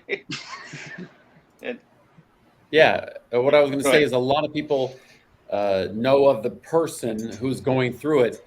What we rarely think of are all the people that are impacted by that person's experience, and how friends, family, loved ones also are impacted. And it's this circle, this group, not just the one person, but everybody in that person's life in some way shares different aspects of that experience. It's similar to, we think of somebody throwing a large, like a small pebble into the water and the ripples, but then you have a massive stone that you throw into a small pond and the huge waves that happen, and then the continued ripples. And there are different people in your life that are in the waves, and there are different people who are in the ripples. And then sometimes when the water calms, who is still there and how are they impacted, and how has it affected their lives and your relationship with them. So there's so much more than just the person who's going through that experience with cancer. It's everyone in their lives. Yeah. And especially, go ahead, sorry. Oh, sorry. And I was just wondering, so does each level kind of represent just like a certain experience of like, okay, I have my kid going through cancer, and it's like, this is what it's like kind of going to the playground with them versus other normal kids. This is like when we're going to this social situation, or Yeah. it sort of addresses those issues like when it happens, from different events. Like if you're going through that with someone. Yeah, it definitely does do that. Like, so each chapter kind of covers different aspects of that cancer journey they take. There's this lovely, I mean, not that it's a spoiler, but there's this amazing sequence where, probably the most metaphorical thing to do, where like Joel's dad Ryan is underneath the water, and Amy and Joel are in a boat, and they're both moving slowly towards a lighthouse, and Ryan's essentially drowning in his sadness, his depression, his helplessness, and a lot of the monologuing that happens is to describe this just painful hopelessness that he has. And then in contrast, the camera moved back to Amy holding Joel as they're moving towards this lighthouse together, and her kind of like unabashed optimism and trust and faith in, like, as bad as this is right now for everybody, it's going to be presumably good eventually, hopefully. But it's kind of this very artistically well done dichotomy of like, even like they love each other genuinely, but seeing them communicate vulnerably, like this is how they were like fighting in a way as they were trying to take care of Joel at the same time, and how they're dealing with that completely. And so right now, this is kind of like, at least the interpretation of like, they know the diagnosis. This is when they finally realize that he's diagnosed with brain cancer. So the idea, like, visually, those things in the back represent the metastasizing cells. And there's not a lot of instructions, right? They're just kind of like, oh, there's literally a dragon flying across. It's a shadow of a dragon. So metaphorical use tools to kind of communicate dread or incoming concerns. Gotcha. Oh, okay. Ooh, okay. Yeah. That's heavy. And there's other places that are more explicit. So yeah, and talking about ripples, yeah. I mean, the game covers other people in Joel's life that he affected, right? Not just his parents, but like the other game developers working on this game while they're working on this, other people in Joel's family. People contributed during the development of this game, like their own story. So there's a sequence where you'll see postcards people submitted related to this story, or how they feel like Joel's story has affected them. And you can read those mini stories as you go through like a particular hospital sequence. I know for me, like, I mean, I've been working on commercial video games, basically CRPGs. I'm working on Star Wars stuff now, but this kind of reminds me of the power of the games medium as a storytelling device. Simply, I mean, we joked about Pong not having a story necessarily, but like, I think there's an argument to say like the fights that happen over Pong fights, like that's a story. Mhm. The rivalries that happen, the families that are brought together or broken apart because of Pong. Mhm. This one in particular is like such a head-on collision with like real-world stories done through a medium that does an effective job of communicating the viscerality of what's going on. Like, Gad, I think if you got around to playing The Last of Us, I think that game does a great job of, like, obviously you've killed people in video games before, but that game I think does a great job of like really selling and communicating the intensity of the violence. And like just killing somebody in the game requires, I mean, you see Joel in that game throw him. This is different Joel. The main character throw himself against somebody to like just choke him to death. It's not just like a one pop shot. It's like he takes all of his effort and this rage that you rarely see in other action video games. So yeah, I mean, this game's available on a lot of different platforms. $15. It's 3 hours if you decide to really sit there and like absorb everything. And I highly recommend it. I mean, these guys are still around making games, Ryan and Amy. This is just like their first one, I guess. I think they made as numerous games together. And this is kind of old. 2016 or 17 was released or something. Okay. Cool. Thanks for sharing. I'm gonna check it out. Thank you. Yeah, most definitely. Yeah. Ending on an interesting high note. You know, definitely some things we can be reflective about. I know we're all, you know, in the comedy world, so to speak. A lot of fun and games. So it's good to kind of give ourselves some perspective. You know, a little humbling. You know? To be fair, there are some jokes in the game. There are like some jokes. Okay. Yeah, all right. That's good to know. All right. But thanks, Panda, for the share. Thanks to everybody. We're about to wrap it up here on Comedian Gameplay Commentary. Once again, we live stream on, we're going to eventually all live stream on YouTube, Twitch, and Kick at the same time. We have some issues with Kick tonight. And then we also have highlights on IG and TikTok. Highlights on IG and TikTok. So appreciate all you guys. We'll be back in 2 weeks, and this will be an ongoing show. So all you guys are always welcome back, and we're going to continue doing this.